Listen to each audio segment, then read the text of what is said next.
You're good at this, by the way, Beach. You're good at There we this. go. Are we good? Yeah, Okay. we have an Alrighty. Alrighty, guys. So yeah, we got a chick fight going on, or at least that's how I'm selling it. Cause I need a nothing like a good old chick fight. But basically, the issue is the issue is Sargon recently got quote unquote endorsed by some retard in England at a demonstration.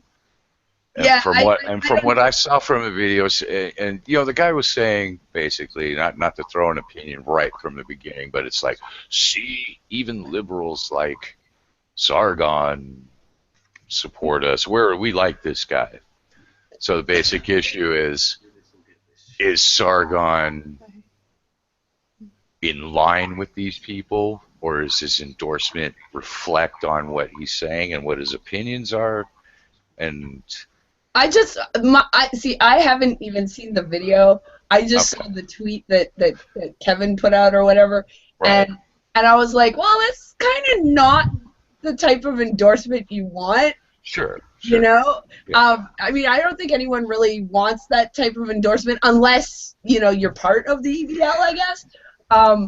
But like, it's kind of like what you were saying, right? Trump got endorsed by the David Duke. by Well, it David. was David Duke coming out, Yeah, not yeah. yeah. So again, that's I like the cut of this man's jib. yeah, Yeah. exactly. So it's kind of Well, not let's be the clear. endorsement you really Whoa, want. whoa, whoa, Okay. whoa. So basically, here's where I'm sorry. Can I go? Here's where I mean, I'm agreeing with what this is what's happened. Okay. I even saw footage of the EDL rally, and the guy that was speaking said, he's like, Sargon of Akkad, he's a free-thinking person, blah, blah, blah, blah, blah, everybody should watch him, or whatever, okay? Sargon doesn't even know who this group is. He's not really all that familiar with them, That you know? kind of surprises me. Like, he's trying to sort it out right now. I mean, I saw him listening to different things, and, it's not the point. The point is that just because one group or one organization endorses you does not mean it's something to be thrown around and tossed around into a smear on the person who was being endorsed by that group. I know this has happened to me, and I've seen these fuckers, including Kevin, doing this shit with Laughing Witch against Sargon in the past, which is calling him a racist, just smearing his reputation as much as they possibly can. Yeah. In So other words, I'm you're going to talking be about the people. skeptical Yeah, you're talking of about the people everything. making hay of it, like Kevin.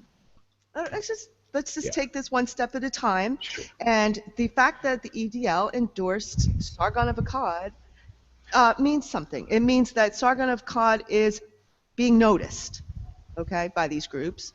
It does not mean that Sargon of Akkad is part of their group, is proud of being endorsed by this group, has asked for this group to endorse him, or any other such thing.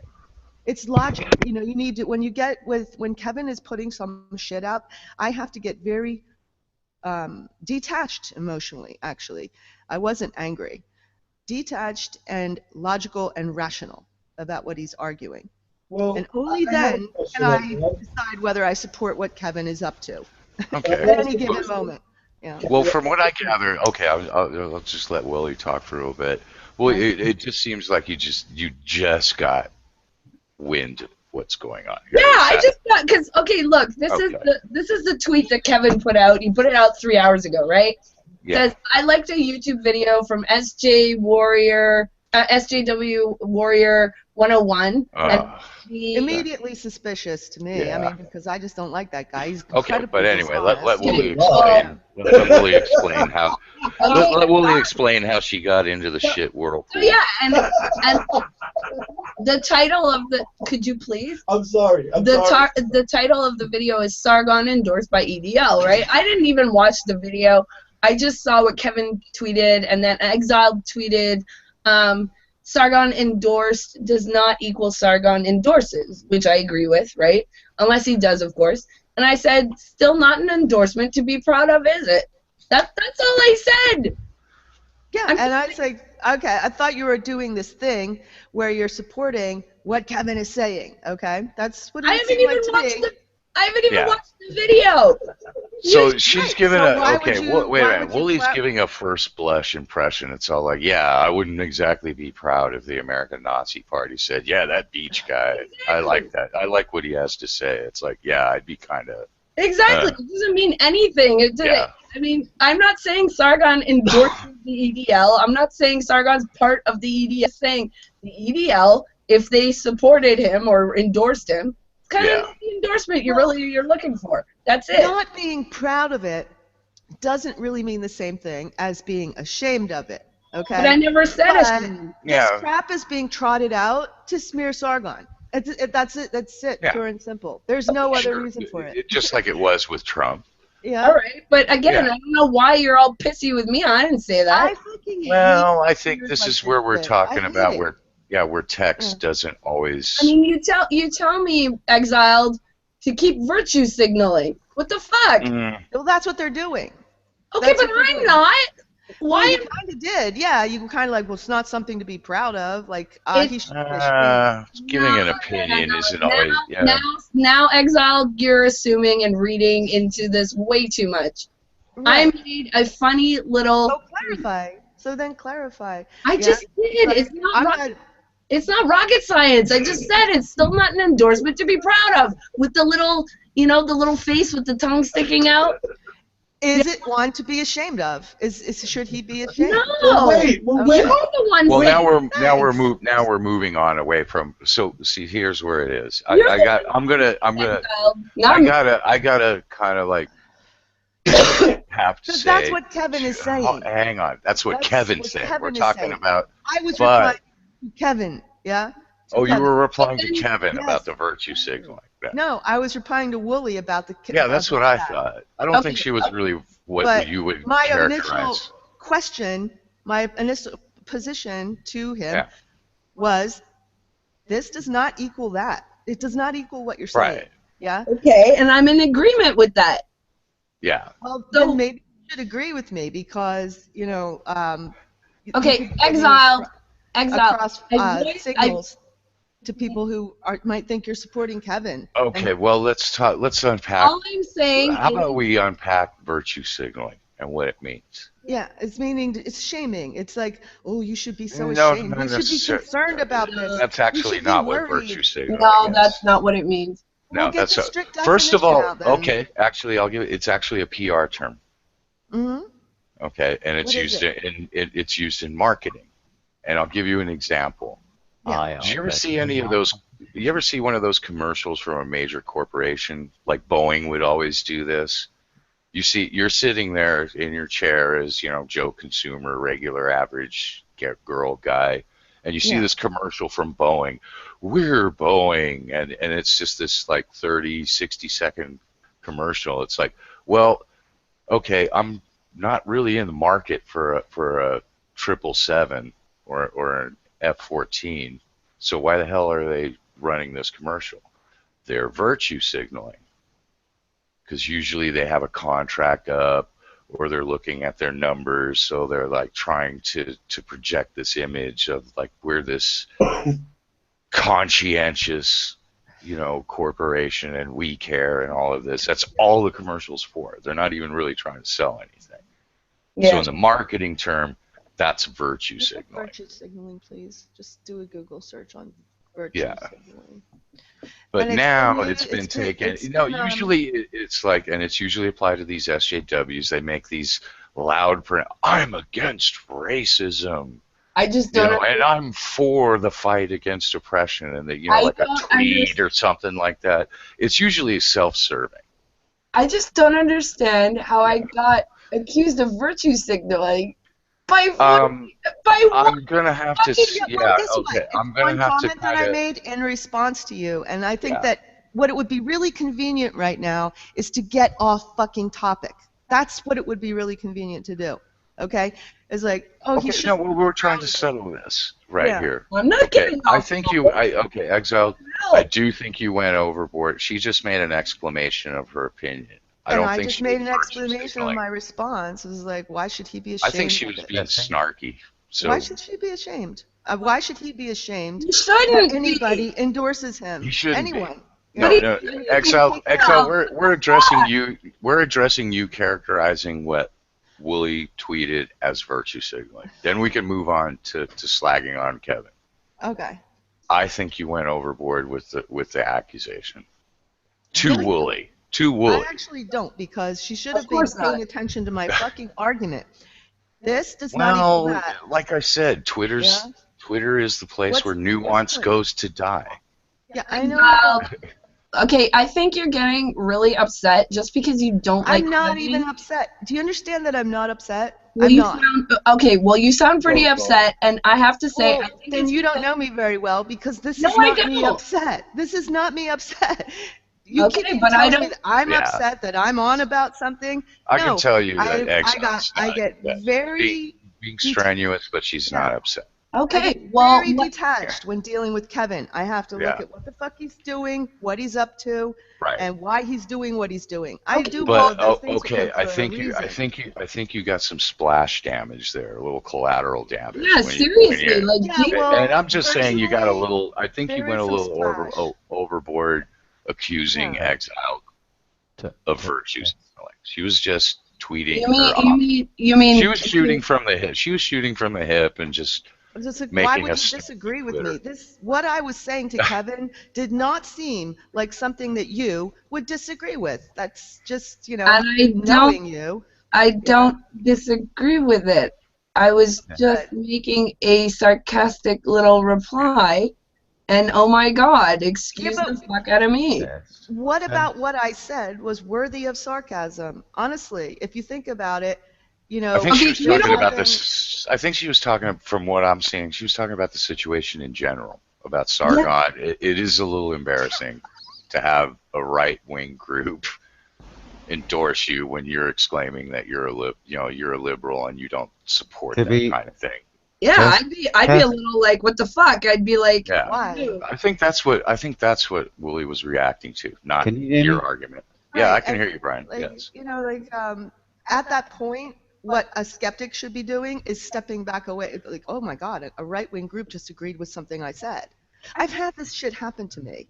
Yeah. It makes it, I've had this happen to me, okay, and my friends, when fucking Hannibal conflated us in with Okay. MRA, Okay. So okay? can we kind of agree you So- did get a little splash damage on Wooly, maybe? Yeah, I agree. She Okay, jumped in all and right. Can I defended just Kevin, make a in my point? opinion. Okay. Then we But she can. didn't Then, agree then we with can what- move what on I to was the saying. issue at hand. Okay. Be like, I agree, but you know what? yeah. You know what? Here, I'm gonna solve this problem right now. I'm just not gonna reply to anything that either. I do with Kevin. Yeah. Yeah. I'm just gonna stay out of it because apparently it gets too emotional, and I'm just not. No, bothered. you're the one getting emotional. I'm not There's emotional. there's a I'm- lot I'm of beef skeptical. there. Yeah, I'm there's a lot of beef skeptical. there between. And Uh-huh. honestly, if you think about it, Wooly, okay, everybody should be skeptical. Okay, you just have to watch the person's past behavior and Well, not you- just oh my God. understand Wooly may where not they're be coming aware of from. that, though. Wooly may not Yeah. be aware Oh of my that. God! Like seriously, how is it I have to be skeptical, but no one has to be skeptical of what I said? Can I make a point here? Yes, Please, Brian. All right. Virtue signaling, point one. I are better at being good as what you is. I'm sorry, There you what? go. It doesn't Anything- necessarily have to anything involve that- a second party. though. Well, anything that involves platforming how virtuous a person you are is virtue signaling. And I don't didn't believe do that's that. what it means. Okay, no, I'm not. Yeah. I'm not No, but saying. I'm just clarifying Brian. terms here. Making Brian, things I'm just saying, even if that is the case, I still didn't do that. Well, if that were I don't think so either. If I'm. that were the I case, am. Possibly you didn't, Wait. but because if that were the case, then every expression of an opinion is virtue signaling. true. A lot Yeah. of stuff is virtue Right? signaling. So, But I was being very rational at that point. I was saying this is done. Okay. This one thing does not mean the other, and to say, well, oh, he still should be smeared. It's I still make virtue. comments Yeah. about shit I don't Yeah. like and that offends my core values and my fifis. Is I do every too. time I express my opinion, is virtue signaling? Because when I hear the term virtue signaling in more of the urban sense, kind of like what Brian was talking about, it's a self-serving declaration to score brownie points. It's like, look at my badge. I got a merit badge for. Yeah, look at my kudos. Yeah, I guess, look at my I love me wall. I got a certificate saying I like puppies and rainbows. I'm a good person. Yeah, except That's again, yeah. I wasn't Here's what doing happens. Yeah, it. so I don't Yeah. think Wooly was doing that. Can I think the you- majority, when people express their values that are coming from the heart, as it were, from their values, isn't always virtue signaling. No, it's not. And if you've been asked your opinion or what your particular set of values in a circumstance are, then again, you're just answering a question. Yeah. But when you go up front, and the example you get, with airlines, look at us, we are blah, blah, blah, blah, blah. Yeah, Yeah. they are trying to get butts on seats, so they are doing everything they possibly can to PR, make they're trying to get their numbers them up. over anybody else. They're trying to get their virtue numbers signaling up. does have a specific meaning now on how people using social media to shame others into groupthink, into making sure you're not on the wrong side, okay? Just bypass thinking, yeah. You're kind of echoing. It's like you're coming in on 2 feeds. Probably is coming in a little bit on my feed. Okay. Yeah, which is kind of brings me to the other point. Earlier on, before all of this started, I posted a tweet. Basically, I was waiting for somebody to equate support from somewhere equates to support for somewhere. And it didn't even take a day before that was happening. Now, regardless of what you may feel of the EDL, even if it was, the National Front, even if it was the Nazi Party itself, Right.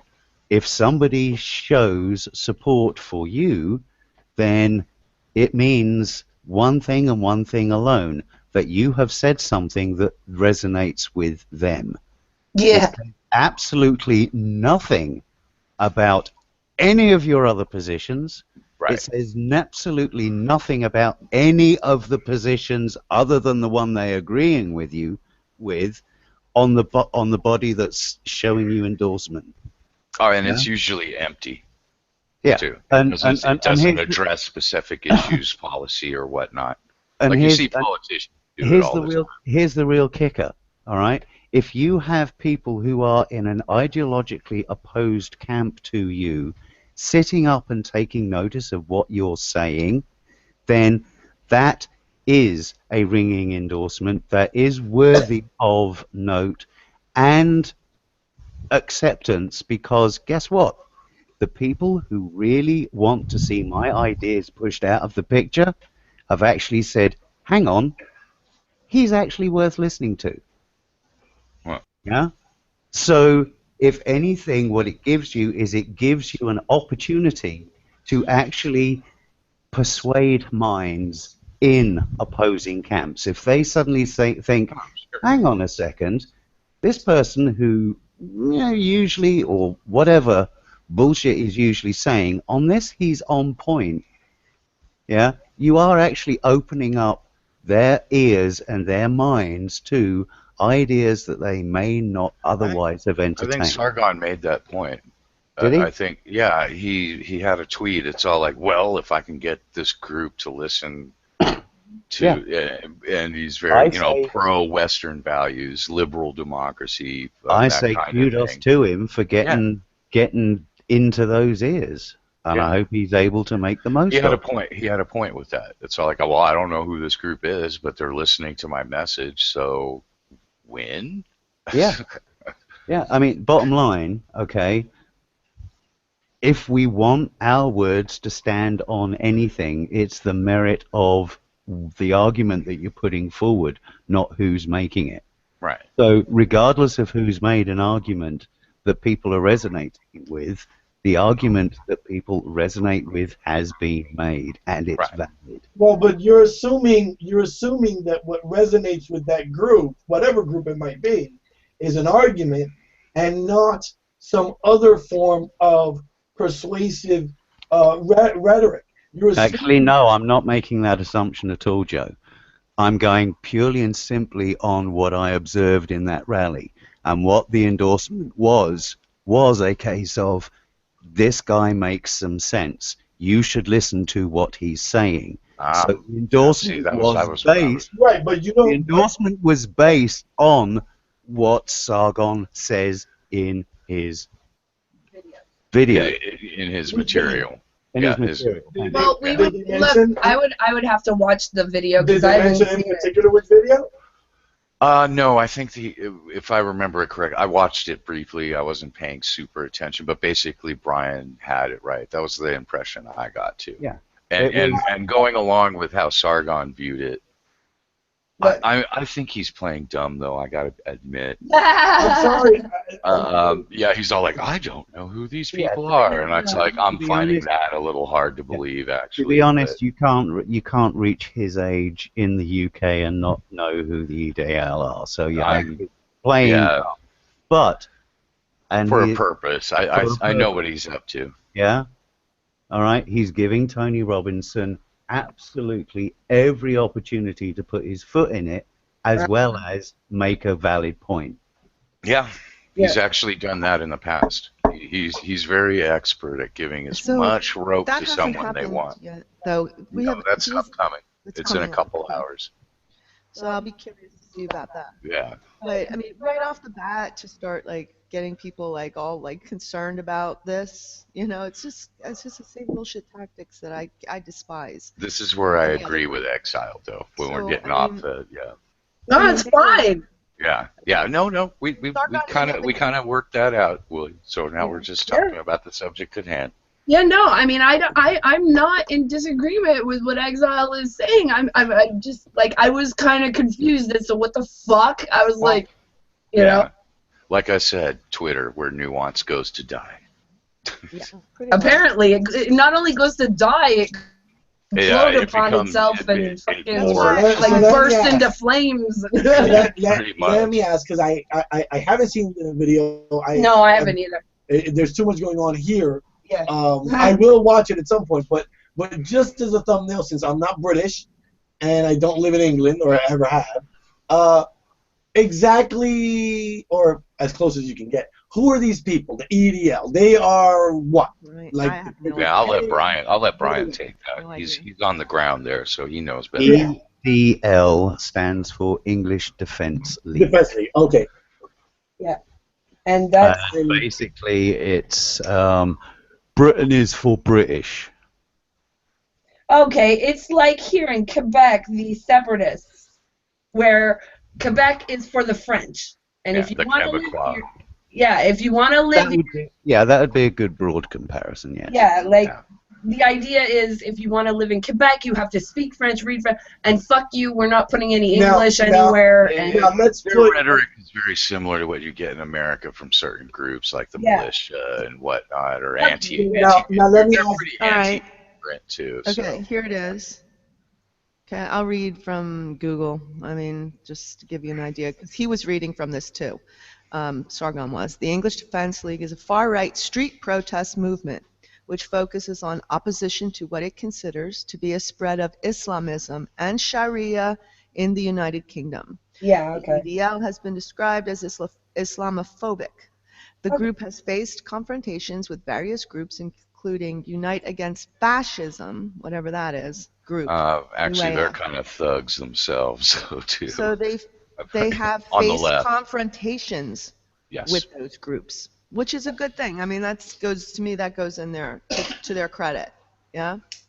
If they're fighting other more fascist type groups, more So extremist, these more are fearful authoritarian types, yeah. they're exactly the separatists in Quebec. That's exactly what it is. So yeah, no, I understand what it is. Yeah, uber nationalist, We have that in the hardcore, US too. doses of xenophobia. Oh, To be fair, Otherwise known as the Republicans. to be fair, Well, Republicans today. Yeah. to be fair, whilst nationalism or nationalism-based ideologies can attract fascists and authoritarian Nazi Yeah. mentalities, supremacist mentalities. That doesn't necessarily mean that they are that endemic right through to the core. It just means that there is No. a tendency for national-driven identities to attract that sort of uber nationalism. Well, it's like some anti-immigrant groups here. They're like, oh, people here, they need to speak English. They need to dress like us, look like us, act like Yeah. us, and have our values, blah, you know, and Like when someone says, "Do you read English?" yeah. Yeah, but I think here in England, there's some other things that come up, like Sharia court type.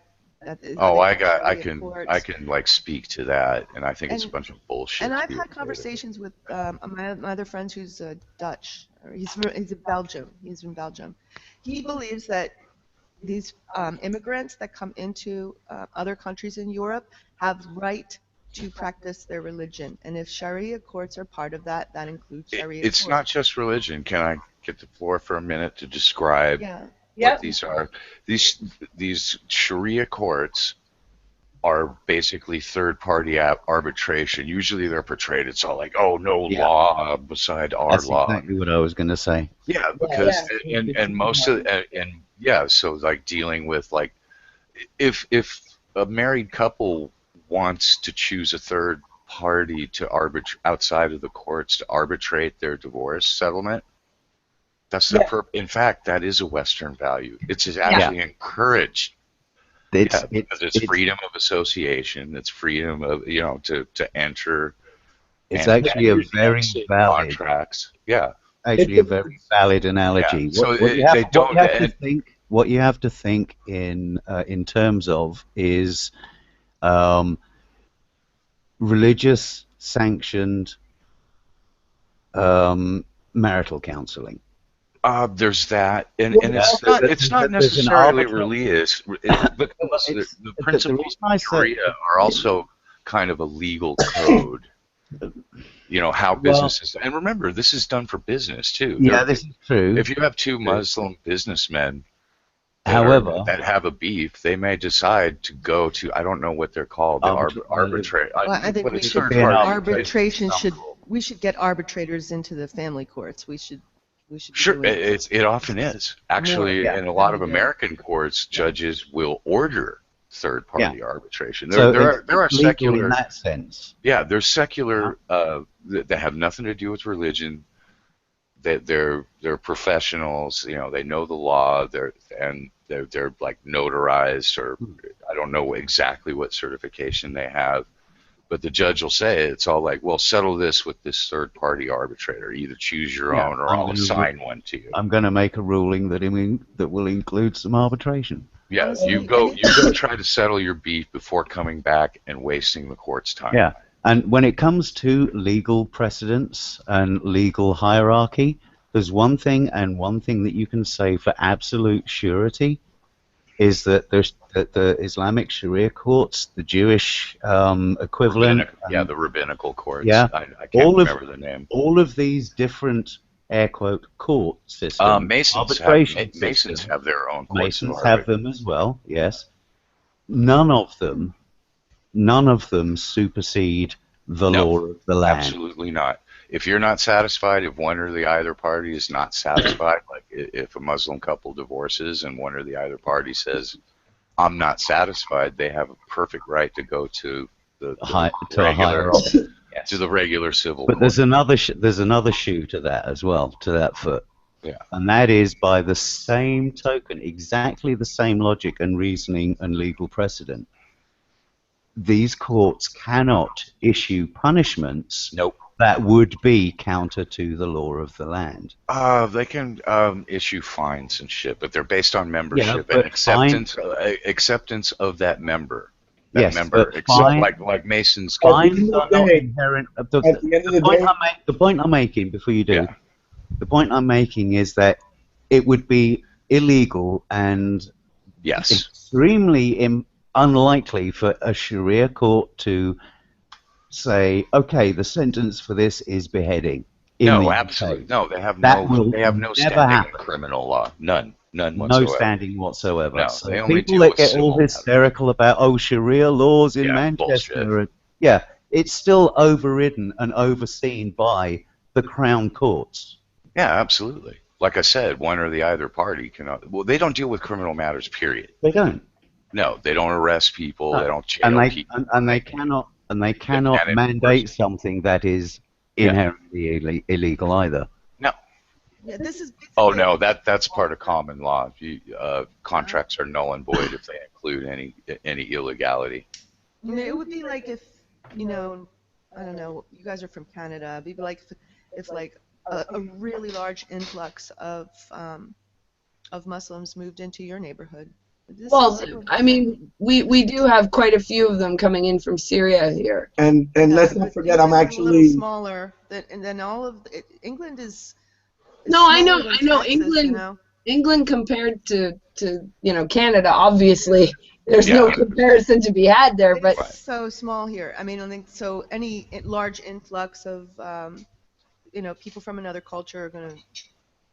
I mean, it's like what's happened in the studied. past. You're going to have like you used to have Italian enclaves and Polish enclaves and everything. We had the That's same. the natural. We literally have people here who believe that people should be punished for being gay.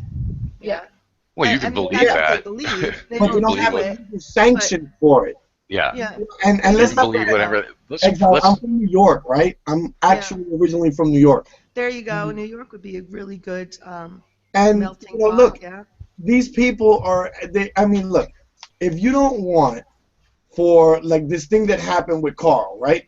So now he's linked inextricably, at least for a little while, with the opinions of the EDL. Now, for good or ill, I'm not saying he believes them or whatever. I'm just saying they're now linked, right? Unfortunately. I have yet to see that demonstrated. No, I mean in the public perception, right?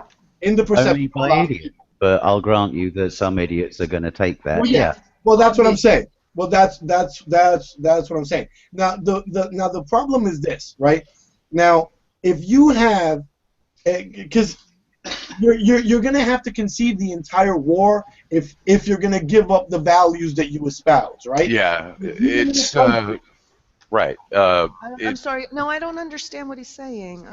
He's saying there's these people who say we need to burn down the village in order to save it. As the old phrase goes. Yeah. Yeah. Okay, so he's inextricably linked to the EDL now. So go on. No, listen. If we're going to do that, if people are going to do that, if they're going to conflate Carl's positions with those of these other people, which I don't grant because I haven't seen it, I don't know enough about those people to even venture any kind of a position. I could say one commonality: Sargon does want to have Sharia courts banned. Okay, well, that's not a bad position. I don't necessarily think that it's a bad position. Now, because in New York, the Hasidic courts are a big thing, right? Right. If you're from Bensonhurst or whatever, I've seen people, and they don't have any legal standing or whatever in the real world. Right. But they ostracize the members of their synagogues and shit like that, which can be kind of rough for those people, right? You know what? That's for individuals to settle. Right, exactly. Because and like when I brought up the Masons, it's the same thing. If you don't go along with their decision, you're going to get kicked out. Yeah, and I think that's probably going to be okay. I mean, unless you espouse the position that there should be no courts of any kind other than the legally sanctioned ones. Right. Look, I don't agree with that because it's actually part of common law. It is a Western value. I'll just make a quick side point on that. And it's going to seem puerile, but it does make the point. If you are a member of a chess club and you break the chess club rules, don't expect anybody other than the chess club to arbitrate those infractions. Exactly. That's good. Yeah. Now, my point was that if you're because I hear this all the time, and I'm down with most of it, right? I come from a Western culture. Right? From what we call a Western culture. I have these values, right? I share those values with you, right? And if we're going to say, all right, well, except for you guys, because I just read an article by a dude, I don't know if you guys are familiar with a guy on Twitter that goes by Crispy C. and his position is they should have rights, these immigrant people, but not so fast. Maybe a few today, Right. a few tomorrow, maybe in a few more years. And then so you're fucking up your entire point. The entire point of our culture is the Western culture. It's a better culture. We're more advanced. We're more civilized. We are morally superior in some way. Well, the moral superiority of it is no one. It says no one's above the law, Yeah, but no one's beneath it either. Exactly. Yeah. And so, Yeah. And so I think the guy is what he's articulating is something that I've heard other people say, which is essentially when you're in our country, you have to abide by our laws. well, of course, for Of sure. course. Absolutely. Sure, absolutely. And the amount of tolerance that we are applying to Muslims in Germany as concerned women being accosted, women being raped, children. But one of I our can core say values- something about that too, but Joe, go ahead. One of our core values, which you just elucidated previously, is that we should not link Carl to the EDL because we don't know. So how can you possibly sit there and then say, well, all of these Muslims, get the fuck out because one of you or two of you or 100 or 1,000 of you are rapists or murderers? Are all of them? Hang on, I'm But not that's- sure that was said. Not the argument, really. I mean, the argument No, is she's they not. are. Here, are- let me I'm not saying you. I'm saying let me make a. Can I I make don't- a I know point? he's not saying that's my argument. I Yeah, understand. can I make a point? Josie, I mean the royal you. Yeah. Not you in Y'all. particular. I You get can that. go southern and go y'all. Y'all. Yeah, y'all. Y'all. Like, y'all. you know, not you Y'all. particularly, but in general. The simple answer to that question, Joe, is you can't. Not and maintain some internal Yeah. integrity. But Yeah. here's the thing: there should be a period of quarantine. You don't just give the people a passport and then Oh, kick yeah. them loose. I mean, if- especially I because don't you have remember, one.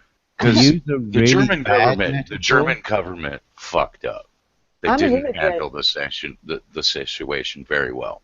I Yeah. think These are people that come from an oppressive I regime. think their problem was a rush to embrace everybody regardless of doing like I think maybe a little bit of virtue signaling for real. Yeah, like for real. Yeah, we're going to show how tolerant we are because they still got that. Yeah, we need to erase the past. That exactly. Germans still have that. Yeah. A little lag from that. Exactly, Yeah, and and then, for the and then longest kind of blew up in their faces. We were. Oh, I'm sorry, Willie. For the longest time, we weren't even able to get news. I remember about 2 years ago or more, somebody asking me on G+. It was when we had G+. They were like, "Exiled, can you find anything out about this?" And I could not get any news out of Sweden, some Sweden. other northern country about all of these rapes that they were reporting. Because the media was a lot of them were rumors and bullshit too. Though. And so we don't know. We actually don't know, but we know we're seeing it now. So I mean, it was actually exiled. It's Sweden. Sweden. I have a couple of friends in Sweden, and they do block a lot. Oh yeah. Yeah. Oh yeah. Yeah, I they knew clamped that. down on the news. Germany did the same. Even There was a lot of the ass people covering I by the knew. German government after that incident too. Yeah. I couldn't even get information from people in Europe about it. So I mean, like, Yeah. they weren't hearing about it either. They didn't know what the fuck. Oh was no, those governments they'll do that shit.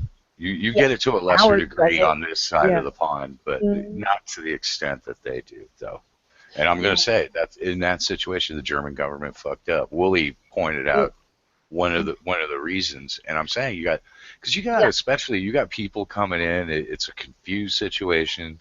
These people are coming in from war-torn areas or areas that are just fucked up beyond belief for whatever reason. Yeah. And there are some cultural attitudes like you don't act that way here.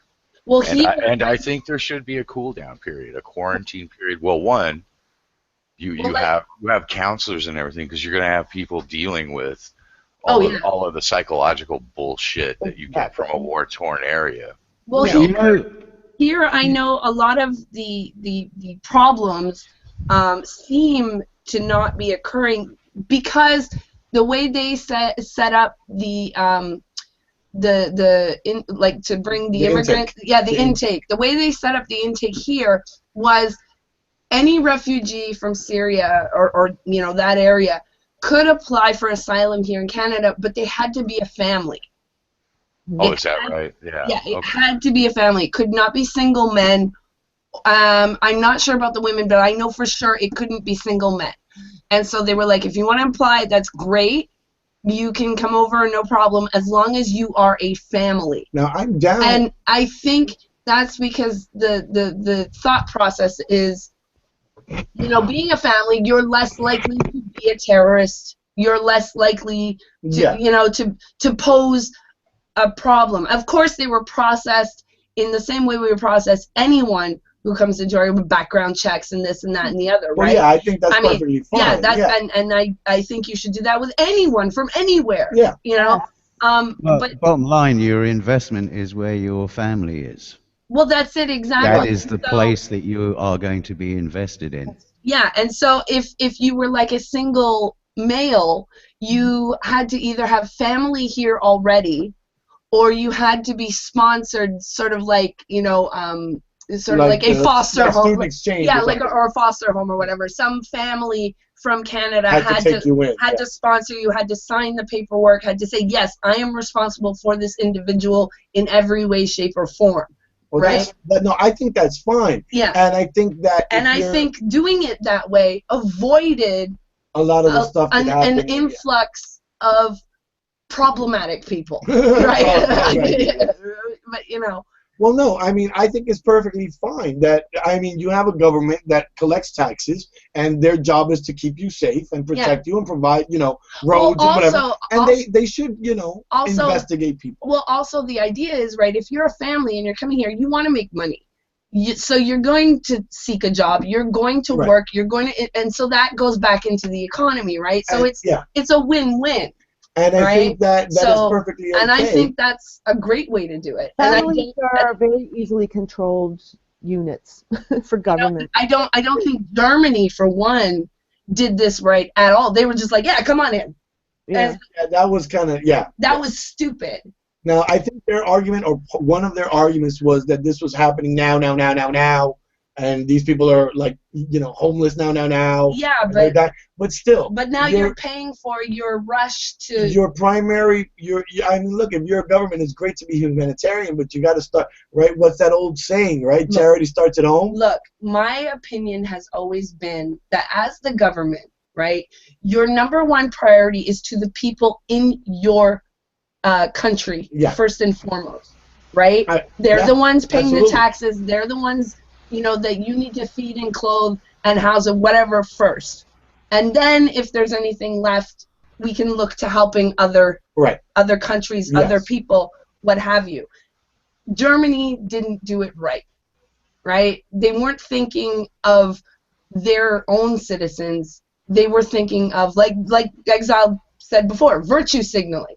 Look at us, we're so great, we're going to take everyone in without any thought whatsoever to what that could mean for your actual, like the citizens in your country, the ones that already vote, the ones that pay their taxes, the one, you know, so that, I think Germany did it completely backwards, you know?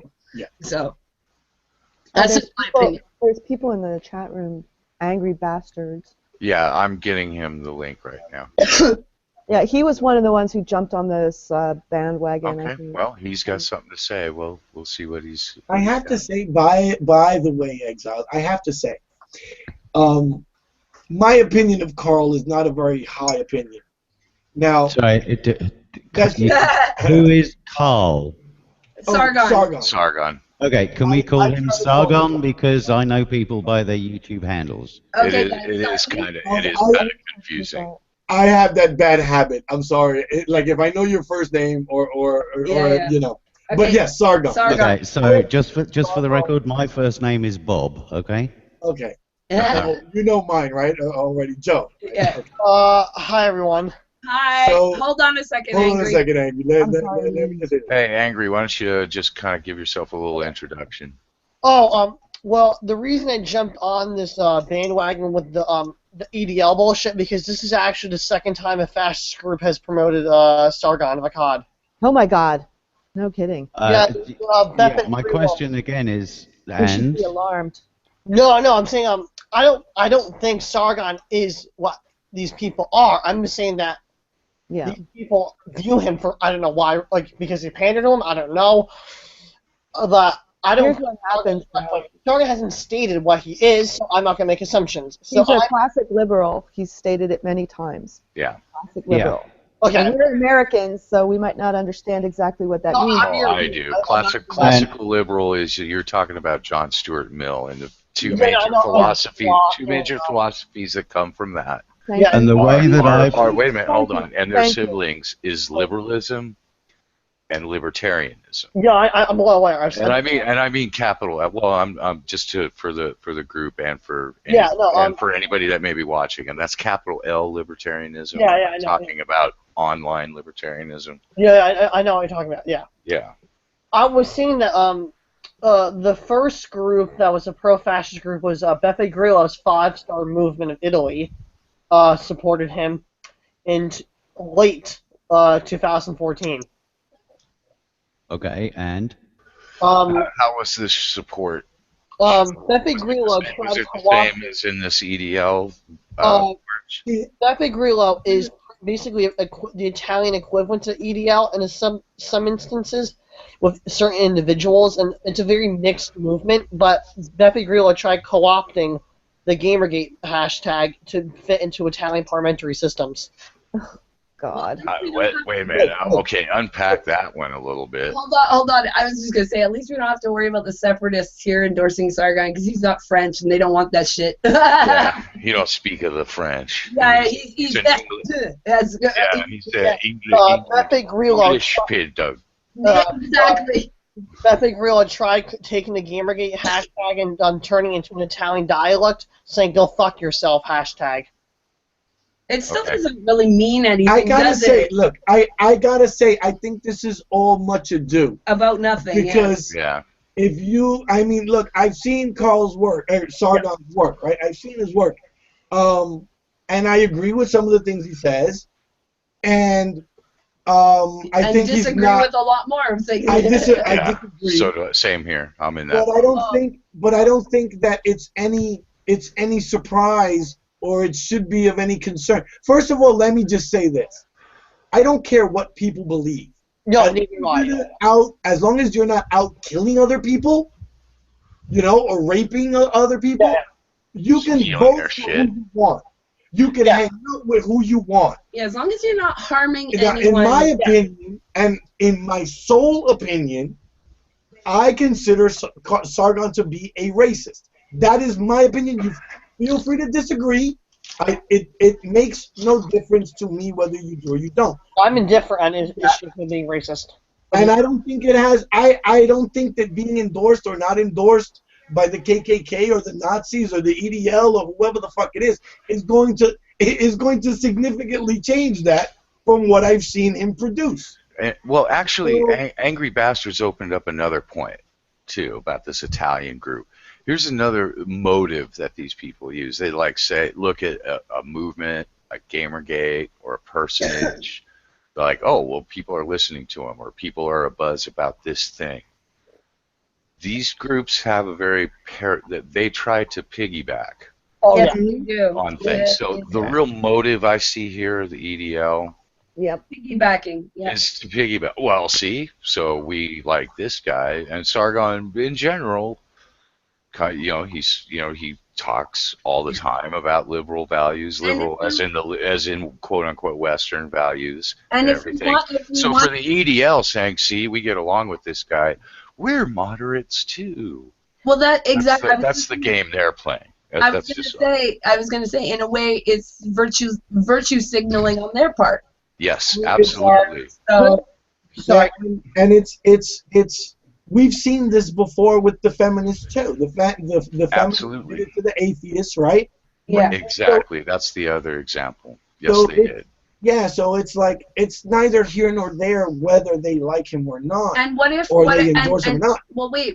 For an example, right? You've got Julie Bindel, right, who said, you should put all men in camps or whatever. Right. Now, what if she endorses a feminist who doesn't agree with that?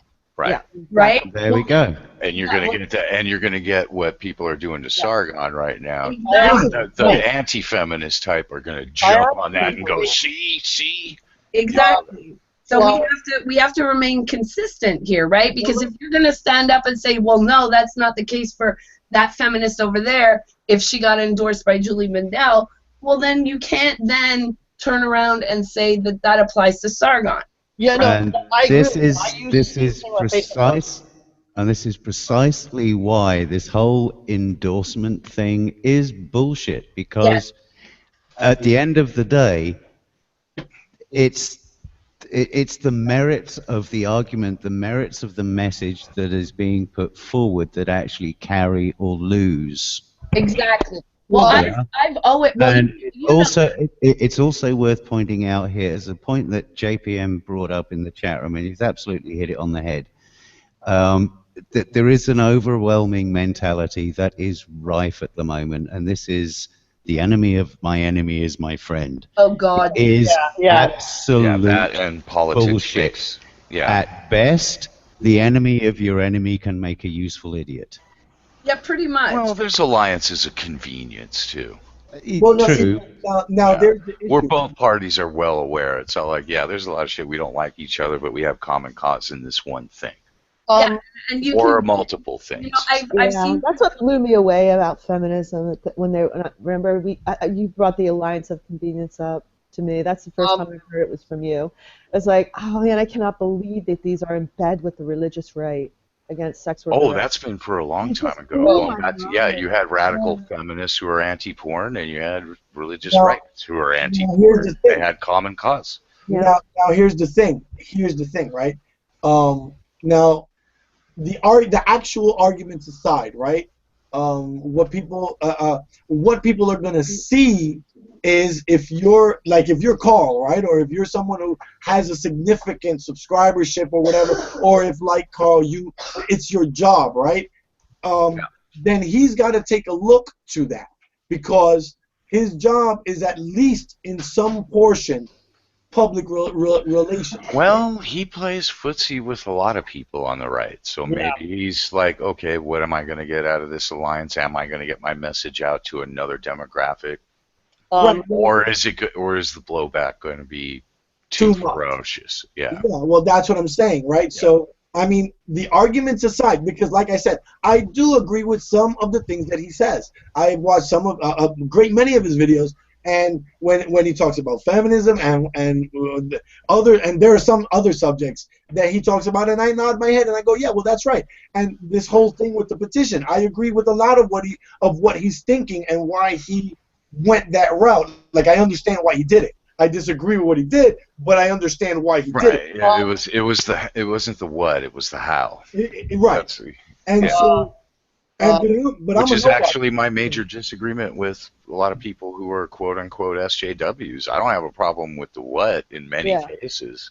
It's the how. It's the how you go about it, and that's what I'm saying. Is like, is he looking to grow his channel? I mean, I don't know what's in his head. Wait, can I go back to the beginning point when we talked about the immigrants of the Syrian refugees? That was the point I also wanted to bring up from. Sure, go ahead. Well, I've been doing a lot of research onto the immigration of massive amounts of Eastern Europeans and Italians in the 1800s to the Americans, and they were considered terrorists. They had anarchists and fascist groups blowing up buildings nonstop. Oh yeah, good old Sacco and Vanzetti. Yeah.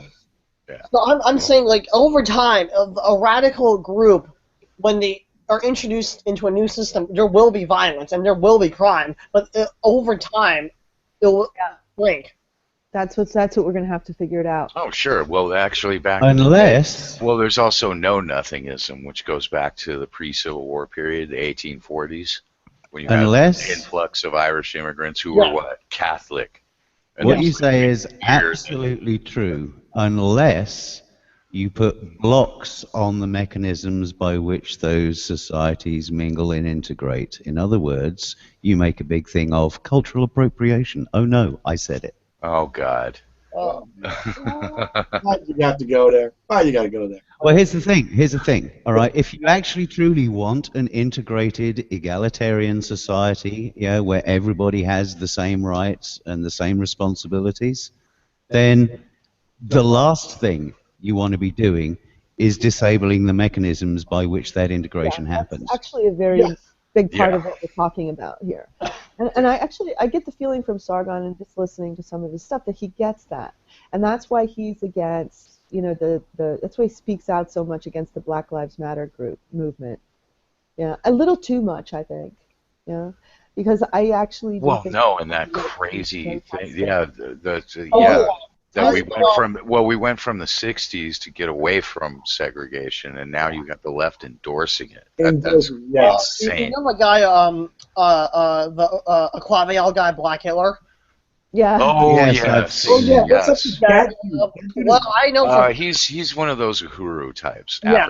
The African nationalists. African nationalists. Yeah, no, like a lot of the communists I hang around do not like him, and even Black Panther. Oh, I bet. Yeah, hate him. No, actually, my mom knew some of the Black Panthers. Yeah, they were Maoist, but they would have looked at the Uhuru movement. In fact, I don't think they like each other still. They're not. They really hate him. Yeah.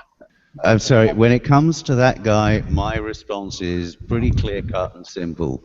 You privileged fuck, you starting the game with more money than I've seen in my entire life. Right. Shut the fuck up, you absolute rancid idiot.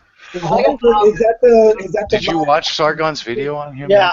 It was very, very good because I didn't know that about the kid. Well, the kid had and I'm going to take it at face value, but he had a friend of his killed while in police custody. Now, I have total empathy for that. Yeah, that I have empathy for. Guy, is this the Black Lives Matter kid we're talking about? No. This is Black Hitler. Oh, Black Hitler. Okay.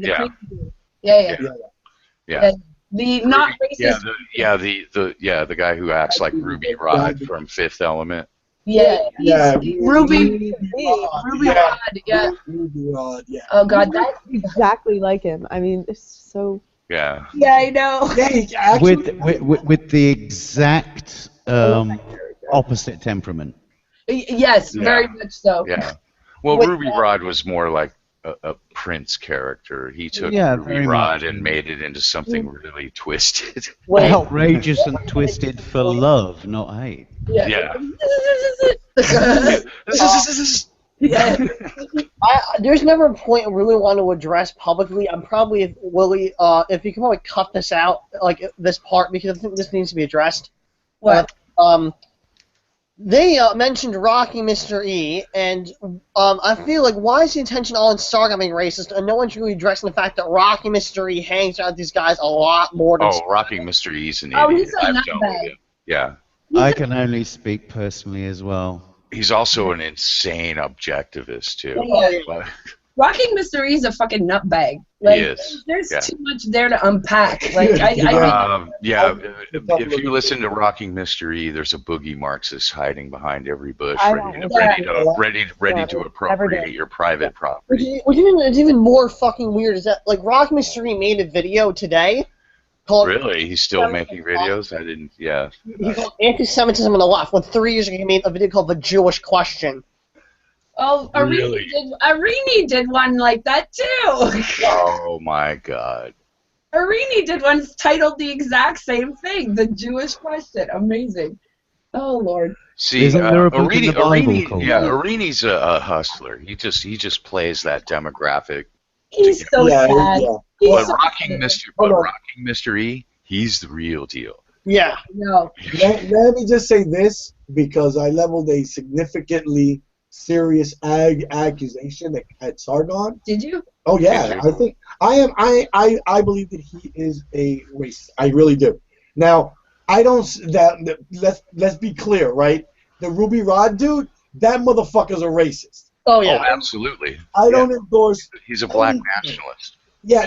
And he kind of like, but he's a Uhuru, but it's like the same shit you hear from like Nation of Islam. Yeah, the black KKK. Let me tell you, right? Or the new Black Panthers. Growing up in New York, growing up in New York, I knew plenty of motherfuckers from what's called the Moorish Nation and Yeah. the 5%. Aren't those the black Israel guys? Yeah. No, Yeah, that they're the real Yeah, Jews, yeah, and yeah, they're the real Jews yeah, or they're something. Yeah. like the 13th tribe or They're whatever the all hell it is. crazy. Yeah, no, Yeah. all those motherfuckers are fucking nuts. I don't point like white people and say, oh, you're racist or you're no. Anyone that believes this type of shit that makes hay out of shit they haven't done, but other people like that look like them have done. And the inherited and collective guilt. Very Yeah, Judeo-Christian. no. Very Judeo-Christian. Yeah, Well, anybody like that. Yeah. Whether you're Jewish or whether you're black or Hispanic, and let me tell you, I know plenty of Or Asian. Hispanics. There's a Yeah. lot of Asian racists out there too. Oh so, yes, Yeah. yes. Sure there are. So it's not a question of his being white and my being not white.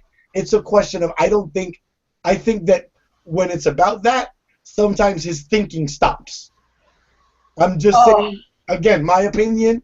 I'm not forcing it on anybody. I know. I've watched him argue with white nationalists in a small group of dedicated white. And I've seen those hangouts where he got into some pretty heated arguments with them, and so that's why I don't believe he's a racist. I just believe that.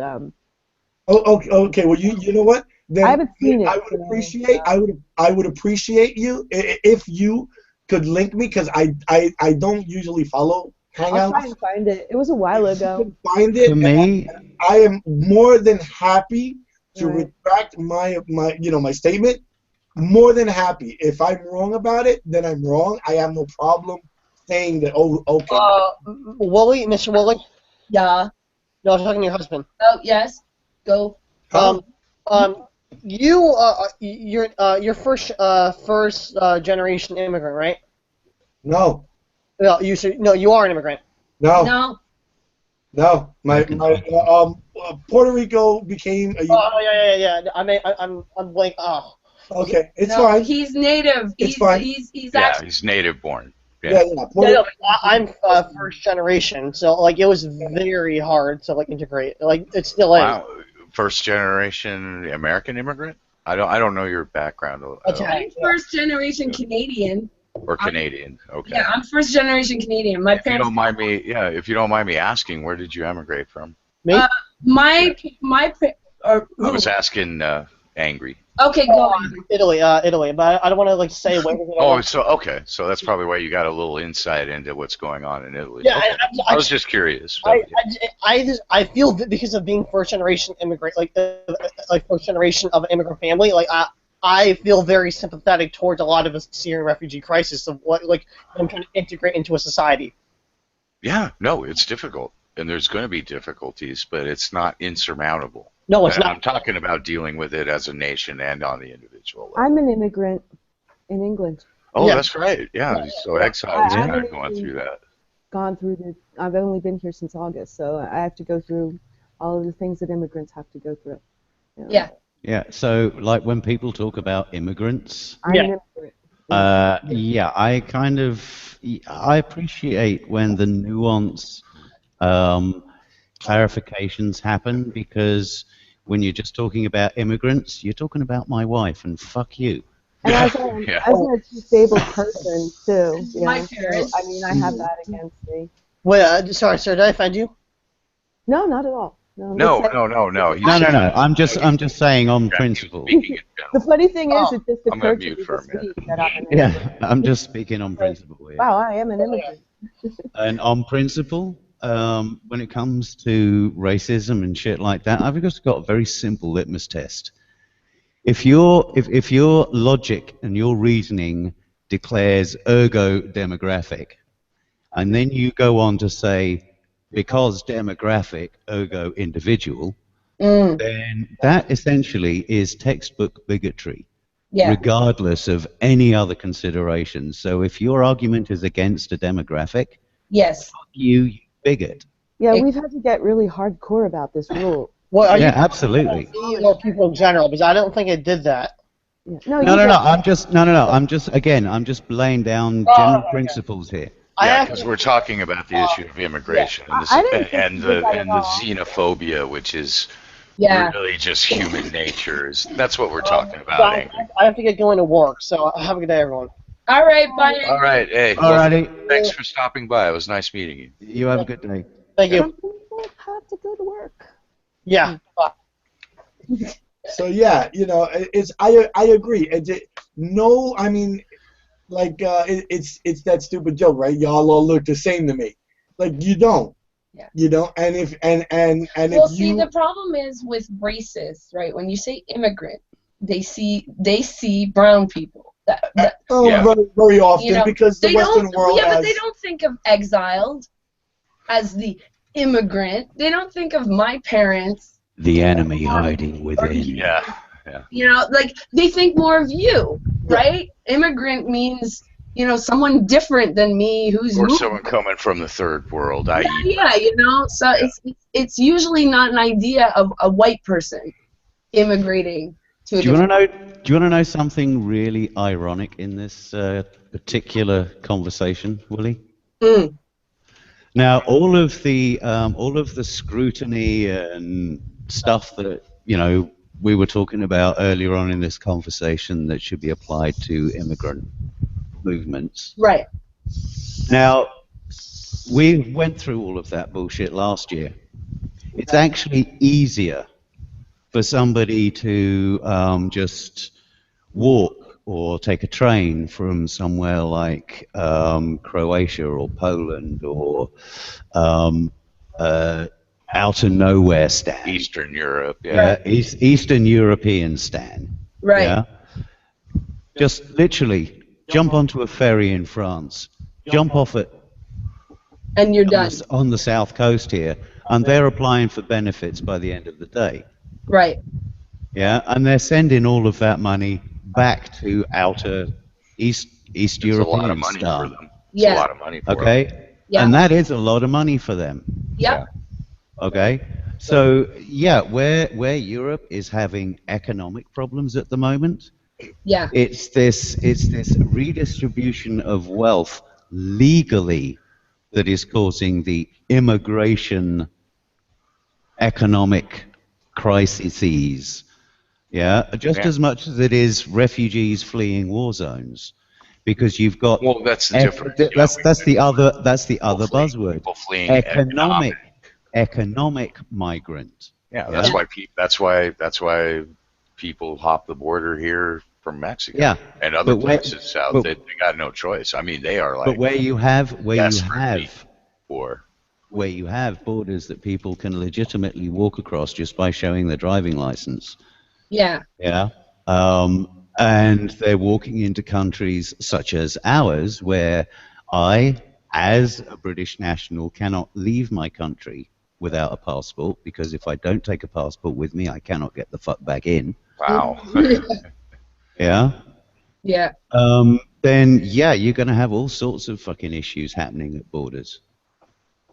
Yeah. Well, part of the thing that I find I hate that word that I find problematic is that when you talk to a lot, and I'm not saying anyone here or anyone in particular, I've seen some people talk about this, and they make a large a huge deal about like the influx of immigrants from over here and over there, and we have to be careful because the terrorists are going to come. I mean, you have to sort of assume that terrorists are complete retards, and like they're going to cross the border exactly where that country, whatever country it is, right? yeah. Decided to put all of their cops. Really? Yeah, well, here's the the border. thing. If you are a terrorist, yeah, and you are intent on infiltrating, air quote, enemy territory and causing damage, Right. then you are going to be as scheming and canny and unnoticeable as you possibly can. Exactly. Yeah. Exactly. So it's putting up all of these covert blocks and all of this stuff just isn't going to achieve anything other than hassling regular people and making it obvious that no, there's no easy way in. What we my have to issue, understand is some of the countries in Europe want the immigrants. They want them. Okay? They need this them. is, They need them yeah, because of they're, They need a some of the workforce. choices their populations have made. they Well, Yeah, have, they here can't get their too. people to have children. They're actually exactly. doing these campaigns where they're saying, hey, Well, you know yeah. what? This is a TV commercial. Would you like to go on a nice vacation Well, and it's have like sex? it's Yeah. like here, right? For example, the birth rate has been declining, but the population has been getting older because of the baby boomers, right? Mhm. And Right. so when your birth rate declines, yet most of the population is getting too old to work or contribute to the economy. You got a reverse pyramid.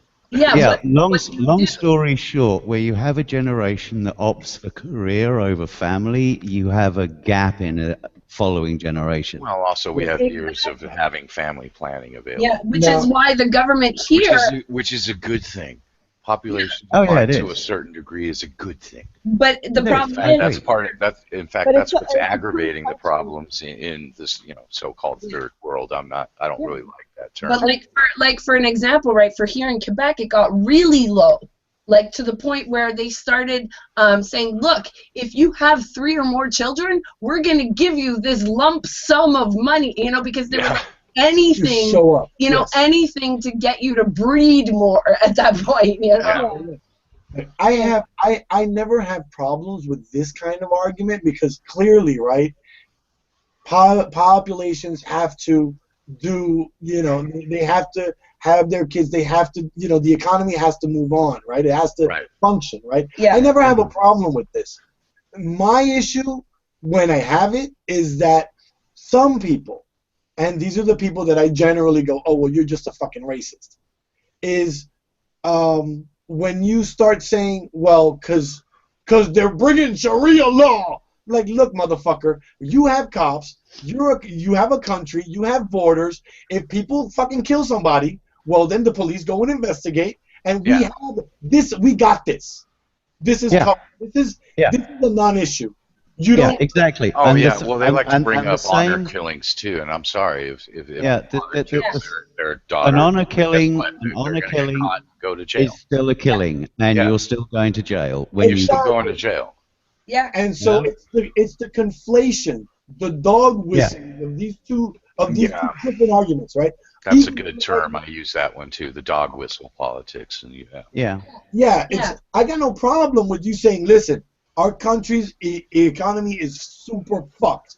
We have to throttle down legal immigration to a minimum so that our economy I can think- recover I think they or had whatever. Yeah, but what you don't do. I think they had to do that actually in Switzerland. I think it was. Maybe. One of those countries, like Switzerland or what's the other one? Where's Hugen live? Hugen lives in I think Sweden. Sweden. Sweden. That's it. Sweden. I knew it started with an S. Sweden had to do that because their own economy is fucked, right? So they had to throttle it back because Well, that's fine. I their think own that's perfectly citizens were going to start to really suffer, and you don't want that. fine. No. Because when the country can't afford it anymore, then even the immigrants are not going to benefit. And here's the real kicker. Everybody talks about illegal immigration, cracking down on illegal immigrants, illegal this, illegal that. What happens when the actual issue lies in the legal movement, the free legal movement? How do you address that? By tackling illegal immigration. Well, you don't. That's the thing. You're just going. That's the whole point. You're just going to make things even more fucked up for people that are trying to do it the right way. Exactly. Yeah. Yeah. That's true. And you're just attacking people for no good reason, like because. Well, it makes it, and again, this is part of the PR problem, right? It's an issue of all of these people that I'd like come to into know. a country, Wait, any country. But I'd like to know how many legal citizens want to go pick strawberries. Well, you know? yeah. I was gonna get to that. I mean, I like my But- strawberries, and I need someone to pick them. I'm but sorry. the thing is that like the illegal immigration taints the legal immigration. I know it does. And it makes it harder for people who do want to follow the rules and who do want to, you know. Right. And there's a problem too, and this is a dirty little secret with the Republicans. They like you said, the dog whistling with illegal immigration, but they actually want it. There's a section because you get this underclass that you can exploit. Well, And yeah, obviously not pay them shit. Not just pay them shit, but you don't have to follow any of the other rules with them too. They get hurt on. They get hurt on the job. Well, sorry, Paco. Oh, by the way, back to Mexico with you. Well, Beach. Yeah, you're not a citizen. You're not entitled to the rights that our citizens enjoy. Yeah, so off with you, and then they just get a replacement for them. So it's like, expendable workers. I mean, Beach, come on. All of their housemaids are illegal immigrants. Why do you want to get rid of them? Yeah, they get busted for that shit all the time. Free thinker is saying asylum seekers have a separate legal status from immigrants. So can you say more about that? Yeah. Well, there's also H-1B, the brain drain too, importing workers supposedly with skills we don't have here, which is bullshit. But it's about screwing over not just those workers, but workers in general. So that's kind of what I approach the illegal immigrants. I think that argument stems from observing what happened here, especially during the 90s. What was happening was we were providing cutting-edge training for surgeons and doctors and nursing staff. And because of the bullshit they were pulling with the NHS, what they were doing is they was using the NHS essentially as teaching hospitals to bring all of these people up to cutting-edge, industry-leading skill standards. And then those people were going back to India, back to China, back to wherever it is that they came from to study and get an English education in those fields. And the reason they were doing that is because that's where they could command the salaries. For example, over in the US, being one place. Right.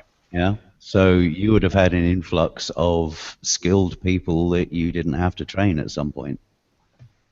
I know. I think we should use more.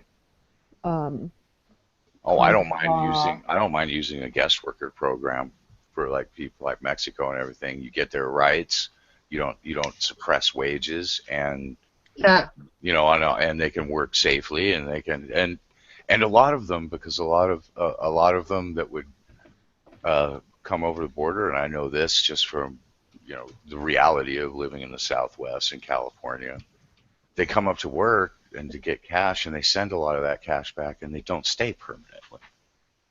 So if you had a guest worker, it's guest Arbeit, like they did in Germany. I think they did that with a lot of Turkish workers.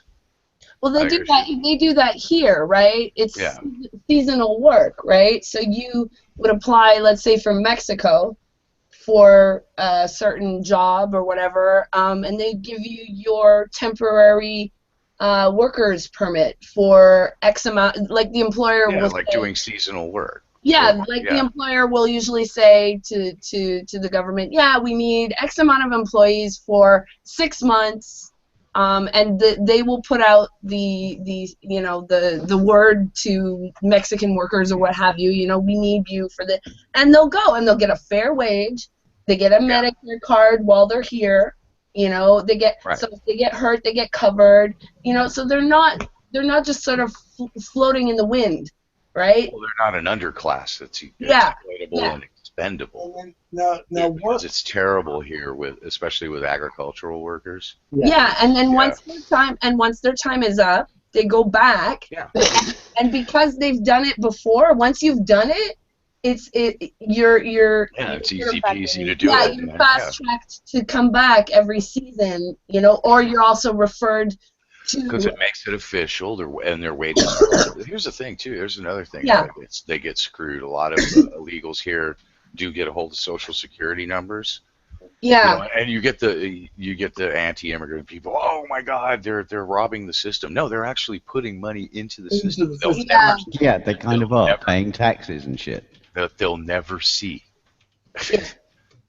So I think the way that we do it here is kind of cool, because they're afforded the rights and protections of any other citizen. And not only is it seasonal work for, let's say, 6 months, but sometimes they get referred to another seasonal job that's for the other 6 months, right? Now- So they just keep rotating on 6 So months. it's an opportunity for them because the money they're making when they're in Mexico or whatever other country, that's a lot of bread. Yeah, well, Yeah. that's it. That's a lot of money for them, you know. And if your family's starving down in Mexico, well, I say go and for look, it. And You know. let me tell you, let me tell you, from being in the Marine Corps, I can tell you that a lot of the people that are there, that are like Mexicans and Ecuadorian people that came in and they don't deserve, they come in legally, right? And Yeah, I'm talking yeah. about before all of this, you know, the 9/11 shit Yeah. and all that. Yeah. They are, because it's the issue. I'll get to why I'm saying this in a minute. They're some of the most patriotic people. I mean, to the point of jingoism, right? Yeah. And because what I've seen in Well, I can tell you that about Mexicans. They're very proud. They're very patriotic people. And- Yeah. and they're, you know what? I mean, you know, you gave me a job and you did this and you did that. It's kind of like what you see in a lot of Asian communities, right? The hard work comes from being offered the opportunity. One thing that I've seen from a few of the people on Twitter and on YouTube, with regards to the problem in England, is that and it's well, we're going to wholesale change the demographics. Well, hold on. You have a system set up. Yeah. If you're going to make them citizens or give them the right to vote, then you can't kind of bitch at them for voting whatever they think their interests are, whether they're right or wrong. That's actually the purpose Yeah. of the electoral system. It's not just this high-minded ideals. It's populations voting for their own interests so it can be settled. Right. We And have consensus, and then we can have a civil society. now we can have a You discussion, know, I think. ballots, not bullets. Yeah. And we can have a discussion, I think, as to like how long it takes for you to become like a naturalized citizen, or what the requirements are going to be when you're given the right to vote, if you're an immigrant, right? When you can vote, and so on. We can talk about that. I think that's perfectly a legitimate thing to talk about, right? Because change, for it to be, in my view, for it to be effective, it needs to be in some way gradual, right? Because people are going to resist, Yes. you know, wholesale change from last night to today. Human beings in general do not like change. And we can talk No. about that, but once you've decided as a society, all right, well, you're a citizen now, then you can't bitch at them for going, yeah, I'm going to vote for Muhammad instead of for John. Or I'm going to vote for Paco instead of for, you know, Muhammad. Well, a lot of these people Yeah, are that's worried true. about Yeah, their people do play their race jerseys in elections. Yeah, It very happens, often. to a And- degree.